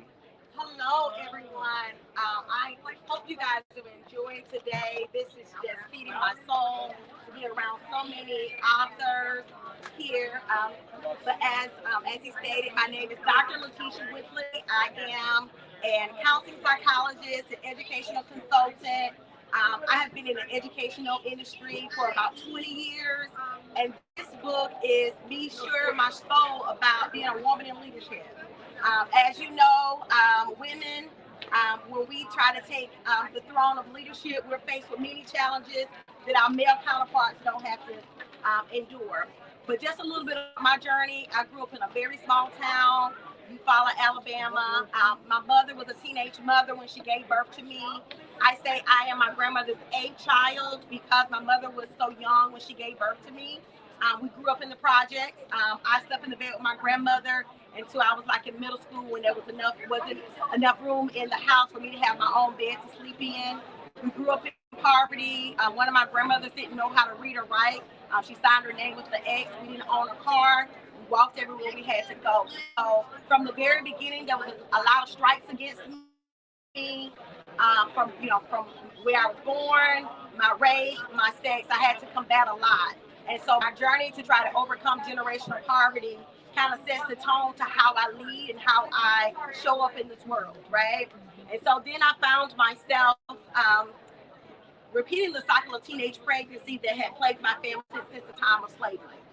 And so when I became pregnant, my grandmother said, I've raised my children, I raised my grandchildren, I'm not raising my great-grandchildren. So she told me I had to go, right? So I had to move out of my grandmother's house and move in with this crazy lady called my mother, right? And so I began a journey from going from town, Alabama, to now living in Atlanta, Georgia, the big city, and having to navigate that new world and understand the dysfunction of my world. But on that journey, I had an opportunity to go to a alternative school, a school for individuals that struggled in school. I had some challenges, and I was able to find my journey, found myself, learn how to goal set, learn how to, see the future for my life, to see my way out. And so I began my journey of trying to navigate life slingshots. And the title of the book, Navigate Life Slingshots, is kind of, you think about a toy that a child uses, they kind of has the ball that they pull back on and you pull back on. But the main thing about that toy, like about that slingshot, when you let that ball go, that ball propels to greater heights and greater depths than you even imagine. So I've had an opportunity in my life to go and experience things that I never would have thought possible. I had the opportunity to go back and be the principal of the school that I had graduated from 20 years earlier and make a difference in the lives of kids who walk the same halls that I walk. But one of the things, one of the chapters of the book says, what you gonna be? A doctor, a lawyer, Indian chief. Nobody in my family had ever graduated from college before. So when I graduated from college and my grandmother was so proud in the audience and I was telling her that I was going on to get a master's degree, she was like, what you gonna be? A doctor, a lawyer, Indian chief. But she didn't understand why would I keep going back to school. And in trying to find my journey, I ended up with 7 degrees and a whole lot of student loans, right? So one of the things I also talked about, once she changed playground, she changed playmates. Thinking about, the people that you have in your life. Some people are very people that really mean you well. They give you advice from the lens through which they see the world. But if they haven't been down the journey that you have, if you stay stuck in those mindsets or those and keep, leading to that advice, then you're not going to get to where you're going. And the other that I really think is the most powerful piece in this book, and it talks about the other has a secret, the secret to who I am. So one of the things that you face as you're trying to be a leader in this world, especially woman in leadership, you have to deal with all the isms that go on with leading in this world. And so people put you in a box. They want you to be successful as much as they can see you, but once you exceed the level of success that they think you should have, then you begin to have issues and concerns, and you begin to encounter what I call creepers, crazy evil people along your journey, and they need to try to sit up roadblocks. But going through all the different things that I go through, and I talk about this book, the good, the bad, ugly, all the experiences that I've had, you end up triumphant. You begin to live a life that others don't even know is possible. You get to live a life of your dreams. And I say how I started out as a horror story, now I get to live a life of legacy. And in this book, I just want to encourage women and leaders to know that you're not alone. We're dealing with crazy things that you're faced with, and you don't understand why people are treating you the way that they're treating you. Know that other people are dealing with some of the same things, and you will be triumphant if you just lean into your own moral compass and not be corrupted by the systems in which you're trying to transform. So thank you guys so much for allowing me to speak today. I am available on, you can reach me at drletitiawhittley.com. I'm on, my book is available on all the sites, Barnes and Nobles, Amazon, anywhere that book retailers are sold. I travel around the country and internationally telling my story of, going from, living a life, a horror story to living a life of a fantasy. So thank you so much for your time today. That's an inspiring storyteller. Now, I don't wonder why you're friends with Freddie here, Dr. Gilliard. I can see that. We just met. Oh, you guys just met. Yes, it was just kindred spirits. Say kindred spirits. Yes. That's it. All right, our next speaker has had 3 professional careers: an accountant, a registered nurse, preceptor, and senior clinical research associate, to talk about her book, Evolving Through the Process, Accepting Yourself 100% in a Perfectly Imperfect World. Let's hear it from the author, Irene Aberborn.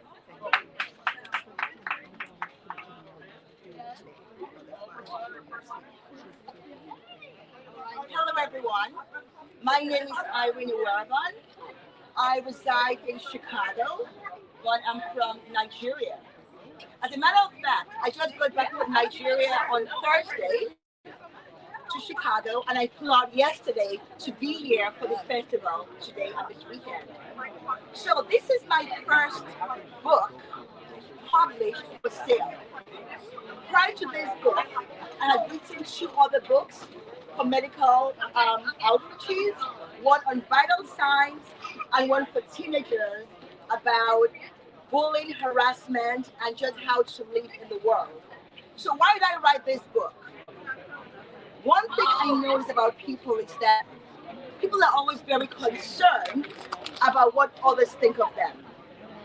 And I realized growing up, and that's why I call it evolving, is that life is a process, and we never arrive until we croak, until we're done.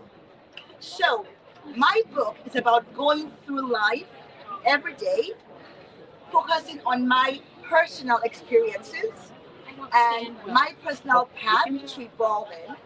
I talk about relationship with family, with friends, and no matter what you go through, the most important thing is accepting yourself 100%. The most important thing is putting yourself first. Sometimes people think when you put yourself first, it's selfish. It's not. When you put yourself first, that makes it easier to love other people. And so I talk about putting yourself first, loving yourself through anything, accepting your flaws, accepting your mistakes, because we are all perfectly imperfect beings. And once we understand that, gratitude, loving people, forgiving people comes like that. People don't realize or don't remember that the one guarantee we have in this world is that one day we're going to die, period. Every single person would go. But in between when we're born and when we go, what happens in that time space? And that space is where evolving through the process comes in. We have to evolve every single day. I talk about my friends, my life in college, my co-workers, how we relate to each other, and something else is not taking life so seriously. Life is not that serious. We have to learn, I call it enjoying each moment, enjoy each day. Live in the moment, enjoy the process. Because what's the point in focusing on the creation without enjoying the creating?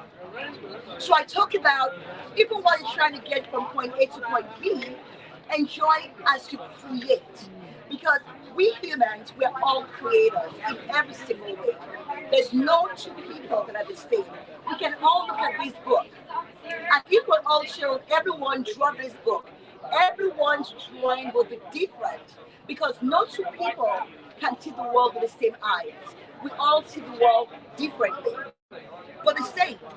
And that makes this book very special. We are all connected. No matter what we think, no matter what we do, we are all connected. And once we understand that, appreciating each other, understanding each other, and being quick to forgive and let go will become a lot easier. And so this is my book, my first book. I'm already on book number 2, evolving through the process, and I hope you all read and enjoy it. Thank you. Thank you. Do you guys have questions for Irene? Any questions? Where can we find you and your book? I have a website. My website, I have my cards, my bookmarks all there, the pink and the pink and the blue. So I'm on social media. I have a website, ireneswords.com. I blog on my website, and my first book is this. So I'm looking forward to writing more. I've been writing this book. I began writing this book in 2019, and I kept taking breaks through the pandemic. And finally, I just finished it in February, and it got published. So I'm really excited. Thank you.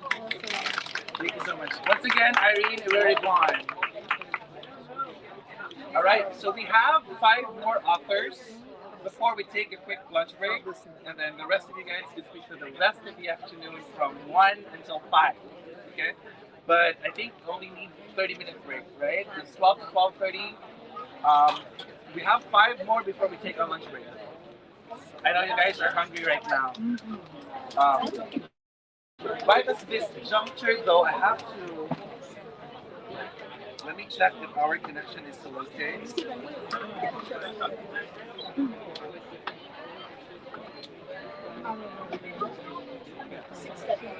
We have 5 more authors, okay?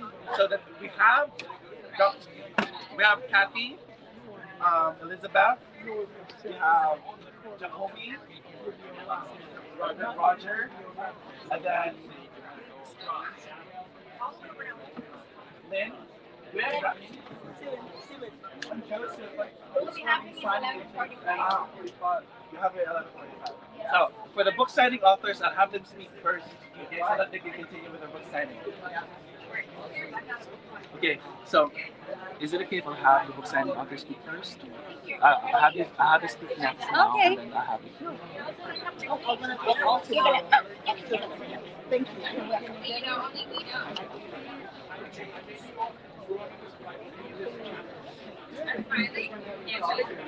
Okay. Oh. I got pushed.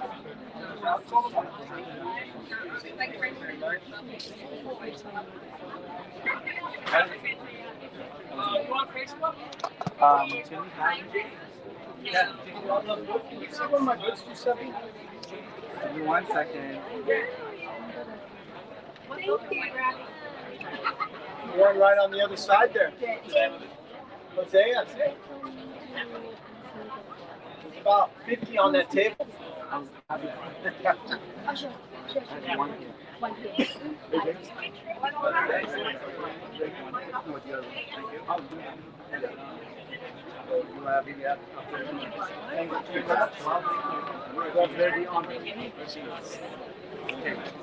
All right.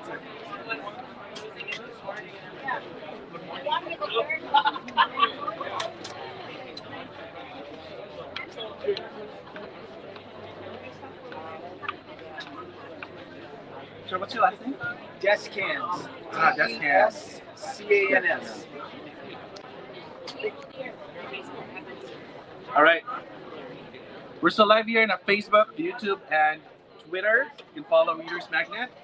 Our next author is going to be doing his book signing in the next few minutes. Right. He's the author of the book Hosea. Hosea. Right? Good. Hosea the prophet who married a prostitute. Very interesting story. Joseph DeCans was born on June 24th, 1964. Jean and Verna DeCans in Indianapolis, Indiana. And his story is about two principal representatives of good and evil come together in a matrimony.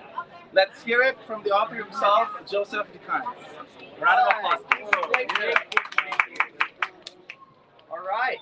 So, for those of you who are familiar with the Bible, is there anybody here familiar with the Bible? Very good.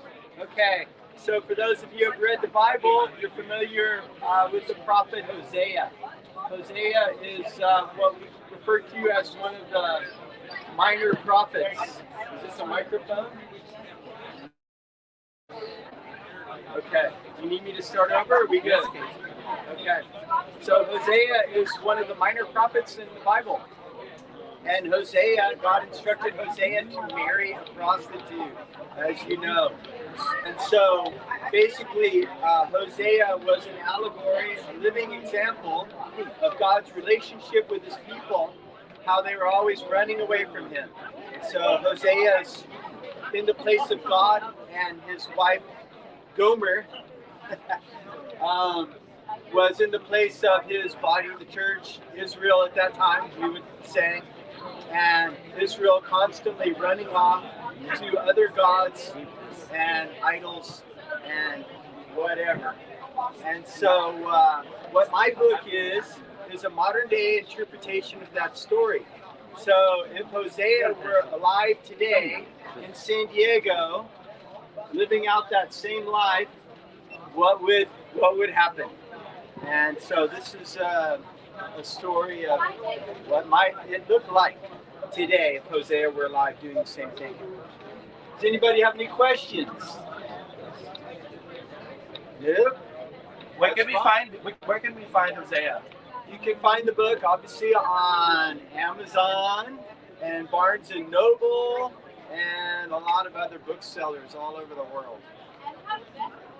I'm very interested to know the message that you're trying to tell the world about Hosea. So what it is it's God's relentless love for his people.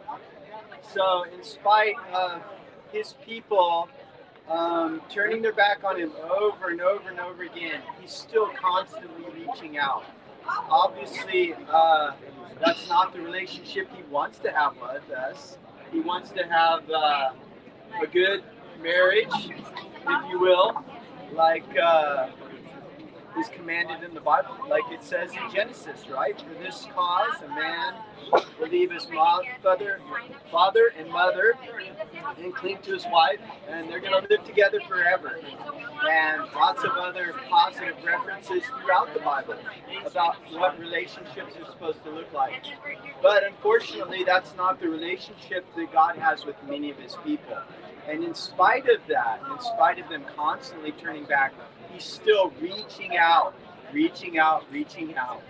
And so that is what this story is. It's a modern day look at what that looks like. Any other questions? Do you have any other questions? Can you invite everyone for your book signing? Yeah, I'm going to be in just a few minutes, like less than 10 minutes, right next door for everybody who wants a copy. What was your question? I didn't actually hear.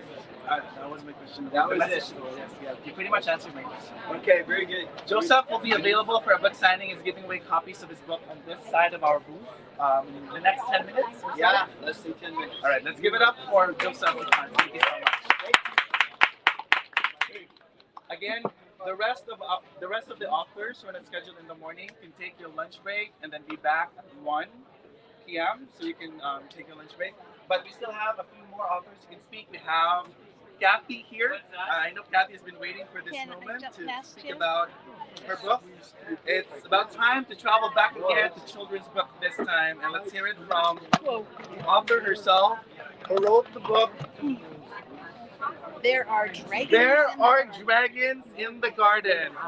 Let's hear it from the author herself, Catherine Myers-Kahn. A round of applause, please.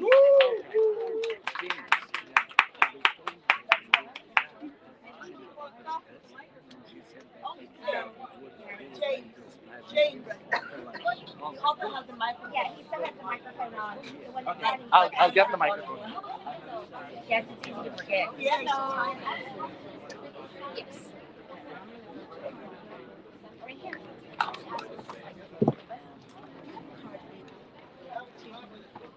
I got it. Okay. That's right here. Do you want to clip it or just hold on it?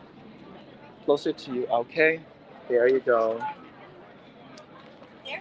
Yep. Go ahead. Hi, my name is Catherine Lynn Myers-Cohen. However, 99 times out of 100, I'm just Kathy. My book, There Are Dragons in the Garden, started when I was 5 years old. That's when the seed was planted by my grandfather, who the night before Easter told me a story that God so loved the world that he granted life to everything. To a 5-year-old, that means walking, talking, eyes, nose, mouth on the planet. My grandfather, it must have taken him all night, because every Easter we'd have this huge bouquet of flowers in the middle of the table. All the kids get up, they run to the table because that's where our Easter book and chocolate rabbit was. Outland Exile by Walter Clark. And we see the bouquet, we all stop dead in our tracks and scream, "Mom!" Because that bouquet, about half of the flowers had eyes. They were the little rattly craft doll's eyes that my grandfather had pasted on the flowers. In that bouquet was one of my favorite flowers, the snapdragon. That is also the day my grandpa showed me how to make the snapdragons roar. And that became the seed for this book. The first writing occurred in 2nd grade when I was a creative writing project assignment. Life happened, it got put on the shelf. Creative writing project in middle school. Came out, got expanded, turned it in, got an A. Life happens, got put on the shelf. Creative writing project in high school, in college, the story got bigger and expanded even more. I was diagnosed with cancer and stuck at home. I pulled this off the shelf, made some modifications, expanded, and really want to impress that it is the power of love that conquers all. I submitted this to a couple of publishers and got that denial letter, rejection letter, and all of a sudden, feeling depressed, I'm thinking, okay, this will just be for my family. I get a blind email. Do you have a manuscript? I said, I can send it out one more time. And I got the rejection letter. Not even 24 hours later, I get a phone call from the publisher. And the question was, what genre is your book? And I go, children's fantasy? Why? Oh, you were evaluated by the wrong category. I will put your book in the right area. 36 hours later, I get another phone call. We want to publish your book. God works in mysterious ways. This story is how a wizard, dragons, a little girl, all came together, and through love conquers all. This is how and why we have the flower snapdragons in the world today. What's totally cool is every time I have done a book signing or a lecture, all the questions weren't about the story. They were about the wizard. Where did he come from? How did he get there? In 3 months or less, a prequel will be coming out. Caretaker of Dragons. And it's all about the wizard in this book.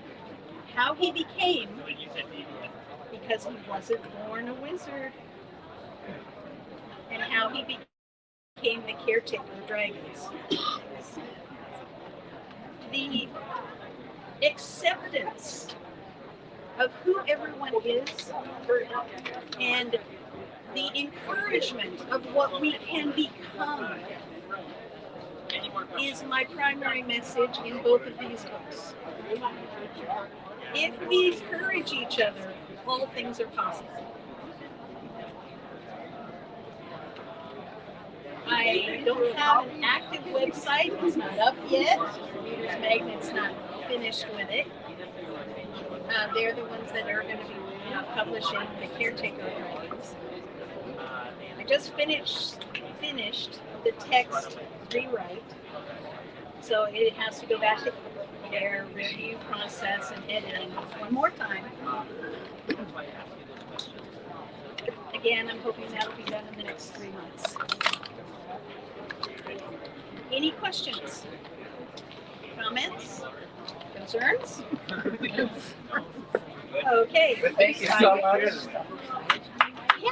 Oh, I don't have a table for signing, but I do have books available, and I can sign outside. Thank you so much. Let's give it up for Kathy. There are dragons in the garden. Thank you so much. And I'm not walking up with that.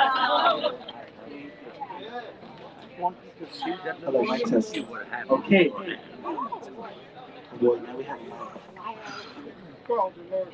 Where are you from?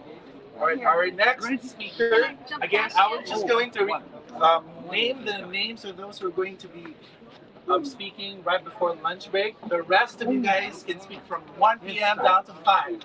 We have the entire afternoon, okay? But for the morning schedule, we'll have Dr. Clarence, we have Jacoby, Roger, Lynn, and we have Joseph. And then we'll have,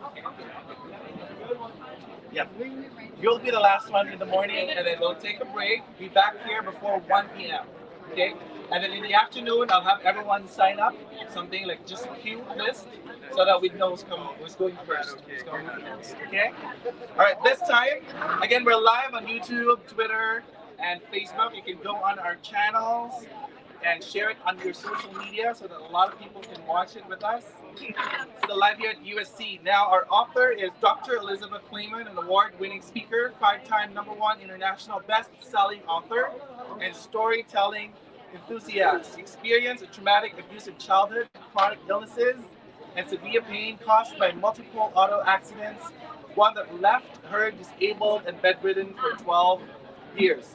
But she knew she had a higher calling in life, so she found a way to get up out of that bed. Now she works with women, empowering them to tell their story and leave a legacy so those who come after them will know what made them who they are. Let's hear it from our author of the book, The Beauty Rising from Brokenness, Dr. Elizabeth Clayman. Thank you. I am broken. How did I get this way? Who broke me in the first place? What does it feel like to be unbroken? Why am I like this? I don't want to be like this. As I stared out the window of our home in Michigan, the snow blowing in drifts, I felt the cold to the very cracks in my soul. That's how my book begins. Unfortunately, fortunately, that's not the beginning of the book, the beginning of my story, but it is the beginning of my healing. My book is called Beauty Rising from Brokenness because I believe no matter how broken anyone is in their life, they can be healed. I have people ask me all the time, how did you get to where you are? How did you get healed? How can I heal this? Nobody can heal it. We don't have that kind of super glue. But God can heal that brokenness and bring beauty from it. And that's what he did for me. I grew up in the home after I was taken away from my grandparents, who I had thought until I was 6 were my parents. And I was taken across the state, and I wasn't given any explanation or anything. Just, I'm your mother, he's your father, and we're going to live here now. No more questions. And that is where the brokenness began. In the home of my mother and stepdad, I suffered every kind of abuse. It was nothing but chaos in their home. And the only place I wanted to be was the family farm with my grandmother, running barefoot, playing in the sand pile, and having a good time, where I was free to be a kid and away from the worries of the world. This book walks through that journey of my childhood and the fight I had trying to determine who I was, what I wanted to do, and where I wanted to go from there. This is part 1 of a 3-part series. It is my memoir for the first 30 or so years. And then it is also a self-help book. I have a doctorate in naturopathic medicine, and I walk you through healing naturally, physically, mentally, emotionally, and spiritually, and how I walked that path to healing. I want this book to reach women everywhere. Men too. If you're broken, you need healing too. And I have had several men read this book and tell me they could definitely relate to the story. No matter how you get broken, we're all broken in some way. We all have those cracks. They may not go as deep and as far and as wide, but they're still there. And the only way out of the pain of that brokenness is to walk through it and heal it and surrender it. So just writing this book was so healing. And I know for you other authors, when you write, it's a healing process. It is cathartic. You go through and you realize that things are not your fault. Things are the way they are. And when you can come to the point of forgiveness, forgiving those people who hurt you, who broke you, then you know you're truly healed and set free to pursue your life and your calling and your passion and your purpose. Thank you for listening. My book's Beauty Rising from Brokenness. I'll be doing book signing tomorrow at 3. So I'll be over at the table with books to sign at 3 tomorrow. I have cards here. If you guys want to take one and pass them around of my cards for my book. My book is available on my website, theclamangroup.com. That's TheClamangroup.com, theclamangroup.com, or ElizabethClaman.com. Also, if you can remember Elizabeth Clam On, You can find me everywhere because I brand name. You can read with clamming. You can find me anywhere. So, anyone have any questions? You finished publishing this. How did you feel? I felt free. I felt the hardest part of this was not the writing or the going back through, but it was sending it to the editor because I felt like I sent my child, my little tiny baby, to a stranger, and he might not take care of it. And I was in a really long time to hit that send on the email. But once I did that, it was great after that, and I've gotten so many positive reviews on it. It's a very positive book. Thank you. Thank you. I tried to write it several times before this, and it didn't come out very positive. So I waited until I was filled enough to be positive. Anyone else? Questions? Nope. Okay. Where can we find you? You find me at elizabethclammond.com or theclammondgroup.com. And it's available on Amazon, Barnes & Noble, all the booksellers, and my website as well. Dr. Everybody. We'll be excited to know to be in the it's definitely not the last. Okay.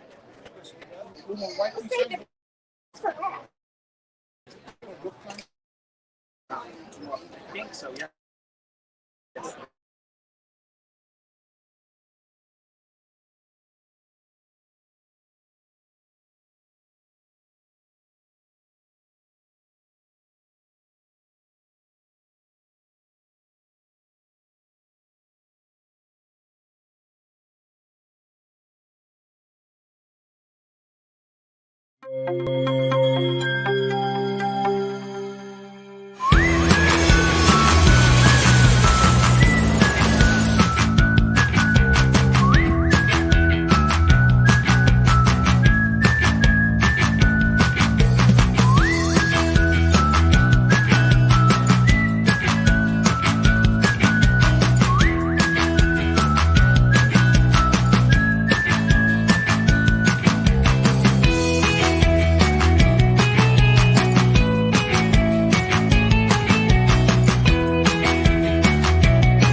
I talk about my summer in Atlanta, Georgia. And my summer in Atlanta, Georgia, every day I went swimming. I stayed with my uncle, me and my cousin. We stayed with our uncle, and he took us swimming every day. So at the beginning, we didn't know how to swim. But once we left that summer, we knew how to swim. And we would start it out in 3 feet. In 3 feet, we would just jump on the edge. You know, we were so comfortable. But down at the end of the pool was 5 feet and 6 feet. And so every day we're jumping in this pool, we're just living in 3 feet, having our best time, but not knowing everything. The most fun is swimming in 6 feet. So I talk about how we got our fears and jumped in 6 feet and lived our best life for the whole summer. Walk on water. You can find it on Amazon. You can also find it on my website, jbearfield.com. My first initial and my last name.com. So thank you for having me. Thank you for your time. Thank you for your ears. Jacoby, everybody. A round of applause, please. Thank you so much. I believe you can find him on those channels that you mentioned earlier, on his website, probably on social media as well. Again, Readers Magnet is live on YouTube, Facebook, and Twitter. We're down to the last few authors before we take our lunch break, right?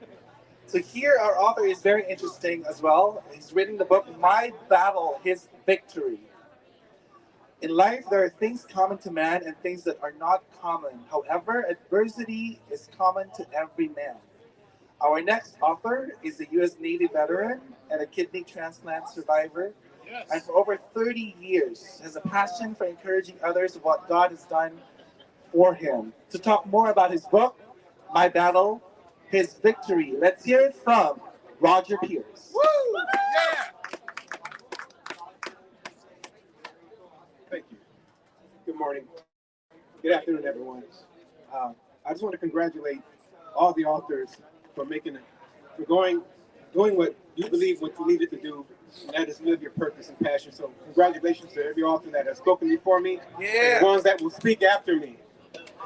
A little bit about myself. My name is Roger Pierce. My book is My Battle is Victory, as James mentioned. I'm from Saginaw, Michigan. Born in Newark, New Jersey, raised in Saginaw, Michigan. And after high school graduation, when my plan A of earning a football scholarship did not work out, I resorted to plan B, which was to use military to reroute myself to college. So after serving 3.5 years in the Navy, at my Navy exit interview, the Navy doctor looked at me and said, "Roger, you're healthy as a horse, go tackle the world." Well, 2 weeks later, I woke up one morning around 3 a.m. and I went to the restroom and I could not urinate. And so 3 hours later, I wake up and my face is bloated. I have all the signs of kidney failure. So when you're 20 going on 21, you have a Herculean attitude like, okay, this will go away. But no, another week of not doing what I should have done. Finally, I went to the doctor, the Navy doctor at the VA Medical Center. Then after they looked at me, they said, "We have to admit you right away." Long story short, my biopsy indicated that I had a rare kidney disease called glomerulosclerosis or glomerulonephritis. And that was the prognosis and the diagnosis. And so that led to 40 months of the hardest time of my life. I did not know it was going to be a 40-month journey. So two years after I was diagnosed with kidney failure, unlike most people, they go on the kidney machine. Well, in my case, I had about 1 year and 2 years later, I went on the kidney machine after the diagnosis. And so at that time, when I started dialysis, I was at college, and one of my fellow students came up to me after sharing with her my kidney failure challenge. She looked at me and said, "Roger, there's a church program that comes on called Ever Increasing Faith Television, and you should watch that. Perhaps you may find something that will benefit your situation." Long story short, after watching the program, the pastor was talking about St. Mark 11, chapter 11, verse 22 through 24, and talks about that's the faith of God. When Jesus says, for whoever shall say to the mountain, be removed, and be thou cast into the sea, and shall not doubt in their heart, but shall believe that those things which he or she says shall have whatsoever they believe that they will have whatever they say. So bottom line, after that teaching, I believe God was telling me my kidney failure challenge was my mountain, and I needed to begin to speak to it. And so 3 months after that, things started working out for me. My sister and my father said their blood work came from donor testing. Unfortunately, neither were a good match. So at that moment, they put me on the cadaver list, and 90 people were in front of me, 90. And so, but I had an older brother who was 3 years older than me, and the doctors, when they learned he was not a twin, they said only 1 in 50 people will have a perfect match. And so, well, I'm thanking God, just praying that I'm that 1 in 50. And the doctor 3 months later came up to me and said, "Roger, we cannot explain it, but your brother was a perfect match. In 30 days, you'll be having a kidney transplant. So that was March 24th, 1989. And I'm a living testimony that what God has done for me, he'll do for you. It's been 34 years since I've been off the kidney dialysis machine, and I give God all the glory. And I just want to encourage every one of you, if you're going through any challenge in life, give it to God. That's my story, and it's all written here in the book. Thank you for your time, and God bless all of you. Do you have any questions for Roger? Just awesome, dude. Thank you. Thank you so much. Thank you very much. Congratulations for both the recovery and the book. Yes, thank you. Thank you so much. Thank you. I appreciate that. Thank you. I still can't wrap my brain around it. You've been through a lot, Roger.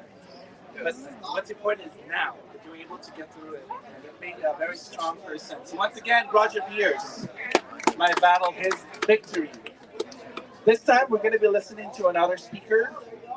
She has been blessed to record this account of Meg Hayden's life. It is her second book on the life of people who have caught her attention. The Only Constant was her first historical novel and brings to light the life of Sam Fenton Sr. For her, Patina is every life brings with its unique experiences and familiar experiences. Gleaning insights from the lives of others can often save us from making the same mistakes in our own lives. Meg Hayden has generously shared her life, both good and bad, in this book. She has shared her most intimate moments with family, friends, and her God. Moments that bless, educate, challenge, and entertain. As Meg was born a baby boomer, her experiences span over 7.5 decades. As antiques acquire valuable patina on their surfaces, people acquire patina on their souls. To talk about the book Patina, let's hear it from Lynn Warmouth.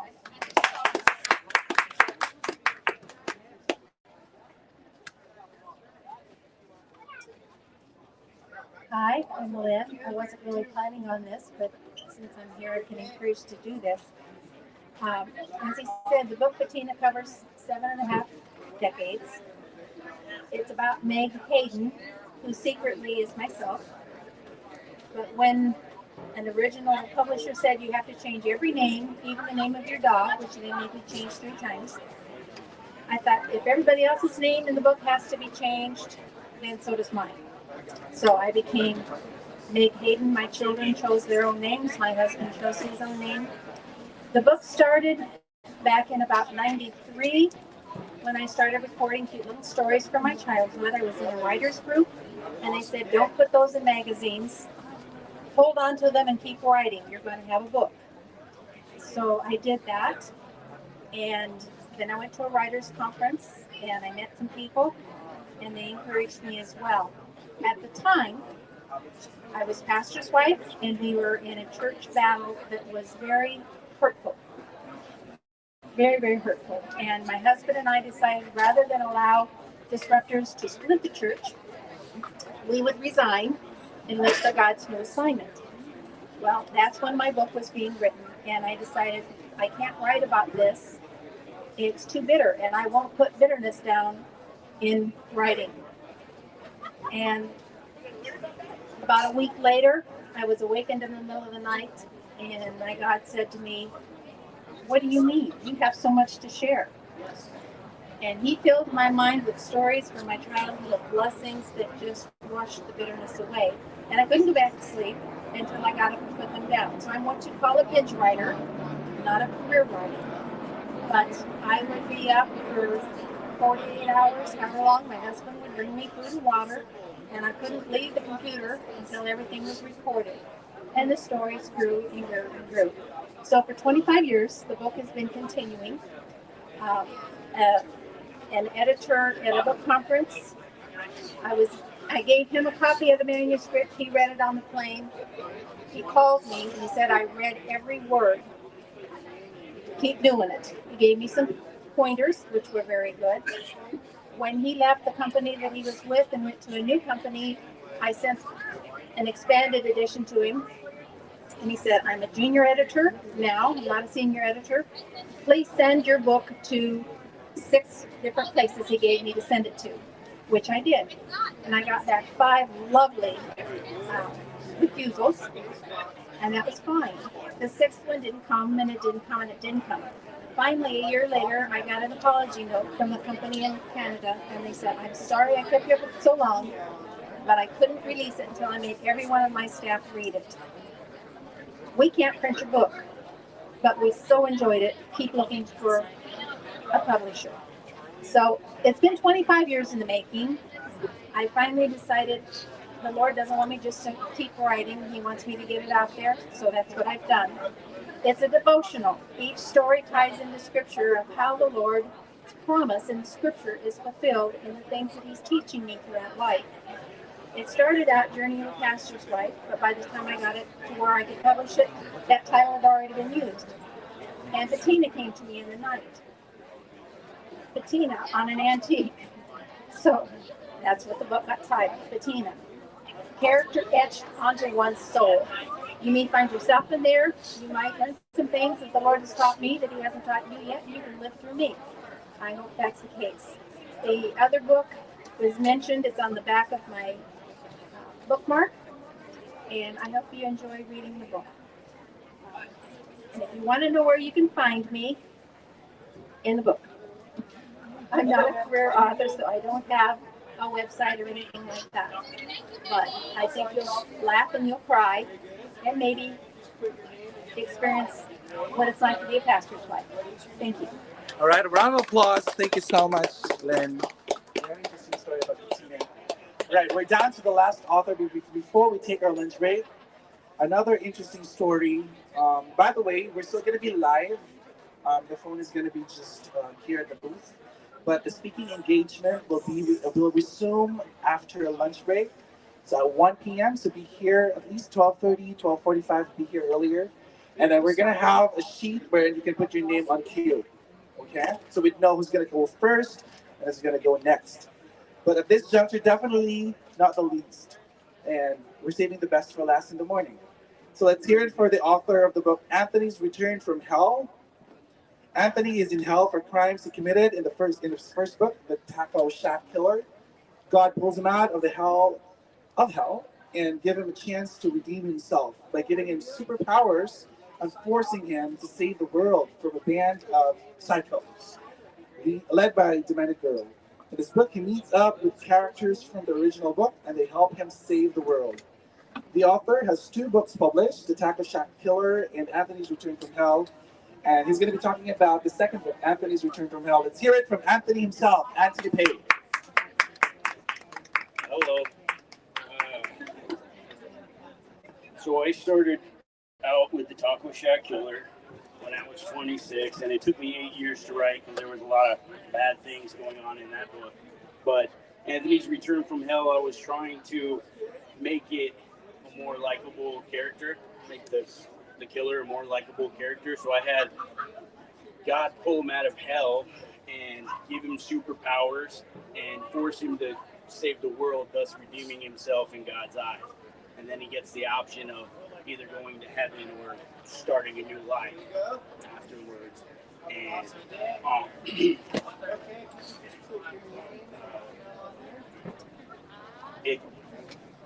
the first book, The Taco Shack Killer, was kind of about my life, except for the killing part, because I didn't kill anybody. And then in the second book, it kind of shows a better part of my life, because at the time I was getting the first book published already, and the second book I was writing like crazy, trying to get it done before the first one was done publishing. And I actually got the second one into publishing before the first one was done, before it had come out. You can find my books at Barnes & Noble's website and Amazon, and they should be going into stores soon. I got my agent working on that. So thank you for your time. Any questions? I actually do have a question. I understand that the books are focusing on crimes. And what's your story or what's your message to the world about these books? Well, the Taco Shack Killer was about being bullied and passed over for promotion, and so, I mean, don't bully people. And the second one was about being forgiven by God for committing heinous crimes. Do you have any questions? Do you have any channels we can find your book? ReadersMagnet just did a website for me. It's Anthony booksbyanthony.com. Sorry, brain fart. And like I said, Barnes and Noble's website and Amazon, and then it's Apple Book. You know, all the little things. You can also get an ebook on Amazon and just read it on the computer if that's what you're into. Okay, great. We have a comment here from Mia. She's saying hi to you. I think she was able to speak to you before. Yeah. Mia Montesilio. Yeah. Yeah, she's sending her regards. She's actually watching us on live right now. Nice. Great. How you Thank you doing? so much. Again, your books are available at Books by Anthony. Booksbyanthony.com. Booksbyanthony.com. Everybody, let's give it up for Anthony. A very interesting morning. We've had several authors who were able to speak about their book and the inspiration of why they wrote it. And I understand it's quite a hot of a day, right? It's really, really hot. But I won't take you too long. You can take your lunch break and be back here before 1 p.m. So we're here for more authors talking about their stories. To those, even when all of our authors were able to speak already, those who were able to speak in the morning can do it again later, right, Ari? And Lee, we can do it again later. We'll hear more prompts from Bryn Leach as well later in the afternoon. But at this juncture, we'll take a break. Thank you so much for watching. To those who are watching us live on Facebook, Twitter, and YouTube, you can watch us again later in the afternoon at 1 p.m. Thank you so much and have a good day. James, it is 12:13.